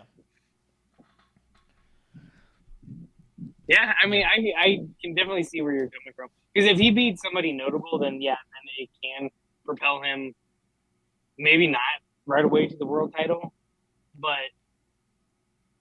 he's a lot closer than he was before Yeah, exactly. compared to just beating up a jobber. Yeah, it would mean something. What do you think about Liv and Shayna? Oh, I am so torn on this one. I know. I hate this match. My- I hate it so bad. My heart's telling me one thing and my brain's telling me something else. Like, I want Liv to win and I want her to solidify her being good and a champion. But at this point, I think she's dug a big enough hole for herself that she needs a reset, and Shayna needs to win it. I know. Every Plus, fiber of my being wants after Liv Morgan that, to win, but every single fantasy booking thought I have in my mind revolves around Liv having to lose. yeah, Like, I don't know what you do with Liv at this point, and it sucks because I want her to be the champion so bad. yeah. I compared it to Kofi Mania. It's right there, right? Yeah. It's teetering on as quickly as Brock stole it from Kofi. I don't think it's going to be a squash match like that by any means, but Yeah. then because you have Ronda in the background, right? Mhm. And Ronda is like, "Hey, you tapped out. I should be champion." Suspended, arrested, this and that. I don't know if I'm interested in another Ronda Liv match. Yeah. Yeah. Not at all, dude. Like, Because Ronda or Liv's beat her twice, and both times were fucking sloppy. One was a cash in that she dropped her leg. Or nearly lost the cash Ronda in. dropped the leg. Huh? She nearly lost the cash in, too. Like, Yeah, that's what I mean. Like, Ronda almost beat her. Ronda drops Liv's legs in the ankle lock, stumbles over there, picks it up again. yeah. It made Liv look real bad. Yeah. And then, the fiasco at SummerSlam. Yeah. Yeah, dude. I I'm right think there with I think you have to give it to Shayna. I think Shayna has to win, and I so desperately want to see a world that Liv could retain, and it makes sense. But the idea of Liv winning makes no sense. The only way I think you get Liv retaining is if Liv retains, looks badass against Shayna. Mm-hmm. Ronda comes in, and then she shuts Ronda the fuck up real quick. Yeah. It's got to be. I mean, I don't know. That one, I think that's the only. Yeah. I think that's the only way. And I feel like that's the one I'm looking forward to the least because, like you said, my heart's got one way, my brain's got another. Is that like I so want to make sense of Liv winning, and I think I want to see it the least because I just don't see how she wins, and so I'm like not excited for it, Yeah. I just don't want to sit there and just watch her lose. I mean, it was like Brock Kofi. No one wanted to see that either, but we had to get it done. Yeah. Yeah. We had to get there. Let's wrap it up on this one. Roman versus Drew McIntyre for the WWE Undisputed, WWE Universal, WWE Champion, WWE title. Heavyweight. If you're a heavyweight. Heavyweight, Universal, World, Heavy. Yes. Roman's got to win this, right? Like they can't put this on Drew McIntyre right now. Here's the only thing that scares me. Is I agree. I think Roman has to retain. But the only thing that scares me, and maybe it's just Drew being the entitled person that he is, but I can see them saying Drew's going to win because he didn't have his actual WrestleMania moment. Ugh. God, that'd be so gross, dude. And that's what, like I said, that's the only thing that scares me. In Great Britain, in Cardiff, like, if he wins, that'll be a big deal. It's in Cardiff. He dethrones Roman. The cards are there. I just hope they don't play them. Dude, that's so gross because that's like so true. If he wins, I'll be so fucking annoyed because it's going to feel like such a fucking pity party. Yeah, right though? Like, but that's what Drew's portrayed for so long. That's true. He's always been looking for pity. Every promo he's ever got, he's looked for pity. I wanted, no one was there. Yeah, if Drew wins, it's a pity party. Yeah, that's what scares me. Like I want Roman to win. Storyline, I think it makes sense if Roman wins. Mm-hmm. But like I said, the cards are there. Like, Yeah, they're there for sure. it scares me. All right. It puts the doubt in my mind. Well, that one takes the cake. I now look forward more to Liv versus Shayna and Drew versus Roman. If they do that pity party and give Drew the moment he never got at Mania, when I beat Drew McIntyre in 4 minutes. Or he beat Barack. Then he beat Big Show. Like, dude, that would be awful. That would just be trash. But then at the same time, I could see them, hey, Roman wins. Like, now all of a sudden we have everyone in Great Britain against the bloodline even more. Be great. That'd be good stuff. If Drew wins, then I expect Carrie Ann to take it off him at the next pay-per-view. I want Drew to have less than 1 month as a champion. If he wins it, then I don't want to see some pity party Drew. Or do you have, like I said earlier, do you have Theory come in with the cash-in? Ooh, that'd be good. Dude, let him win. As soon Crowd as the goes crowd crazy. Pops, Theory comes out, beats the shit out of him, walks out with both championships. That's the moment.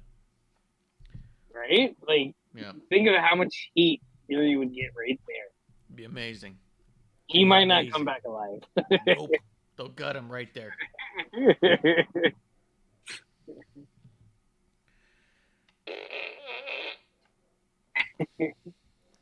All right, man. You ready for last call? Yeah. Said everything I for the needed show. to say, I think. Let's see what we get for Cardiff on Saturday. We got SmackDown before that, and then we got Worlds Daytime Collide on Sunday. So what? It's a daytime on Saturday. I know, it's like 10 a.m. on where we're at. It's gonna be dope. I know. Wake up, be drunk by noon, yelling at the screen. I'm just pissed City's gonna be playing at the same time. Who's playing at the same time? City, Manchester City. Isn't that the team that Sheamus hates? Yeah. I hope Sheamus pulls up the ratings. When I went head-to-head against City. He's so funny, dude. Yeah. Quarter hours on a fucking premium live event. So good. But yeah, we're going to check it out this weekend. Tomorrow, me and Miss Amanda Jane and any guest who wants to, I guess, can come through and we can talk AEW, NXT as we get ready for Worlds Collide on Sunday. AEW, so far as we can tell, is having the tailspin of a lifetime getting into this biggest pay-per-view of the year for them. So we'll see if they can't pull the nose up and make somebody give a shit about at least 2 of the matches. They've done quite a number on themselves, and we're going to break that down tomorrow. Whereas WWE has had one bad booking decision this whole time, and it was a messy finish. This is what Tony Khan was waiting for. The moment he was waiting for. Yeah, I don't know. Guys, go ahead. What's the name of the AEW pay-per-view? It's All Out, which I believe the fans are too. That's never good. The booking, like the pay-per-view, is All Out. Rock out with your cock out. Next year, it's just going to be called We Fold. Yeah. It's going to be called White Flag. Yeah. It's funny. Guys, we're shitting. We're bullshitting. We're having fun. None of it is all that serious. The one thing you'll never see us do is yell so loud that our veins start popping out of our head. Although, Pointless Aggression was John Cena's favorite shirt of the day when we met him. So check out our shop, WrestlingRocks.com/shop. Buy your Pointless Aggression t-shirts, approved by John Cena. And if it's good enough for John Cena, it's good enough for you. We'll be back tomorrow night in the dive bar of the IWC for a brand new episode 1. Guys, that's the last call. Salud.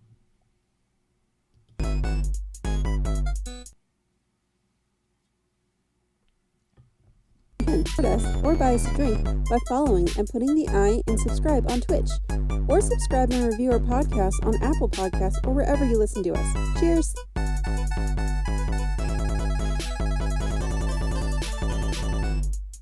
I would never have a drink with wrestling on the rocks.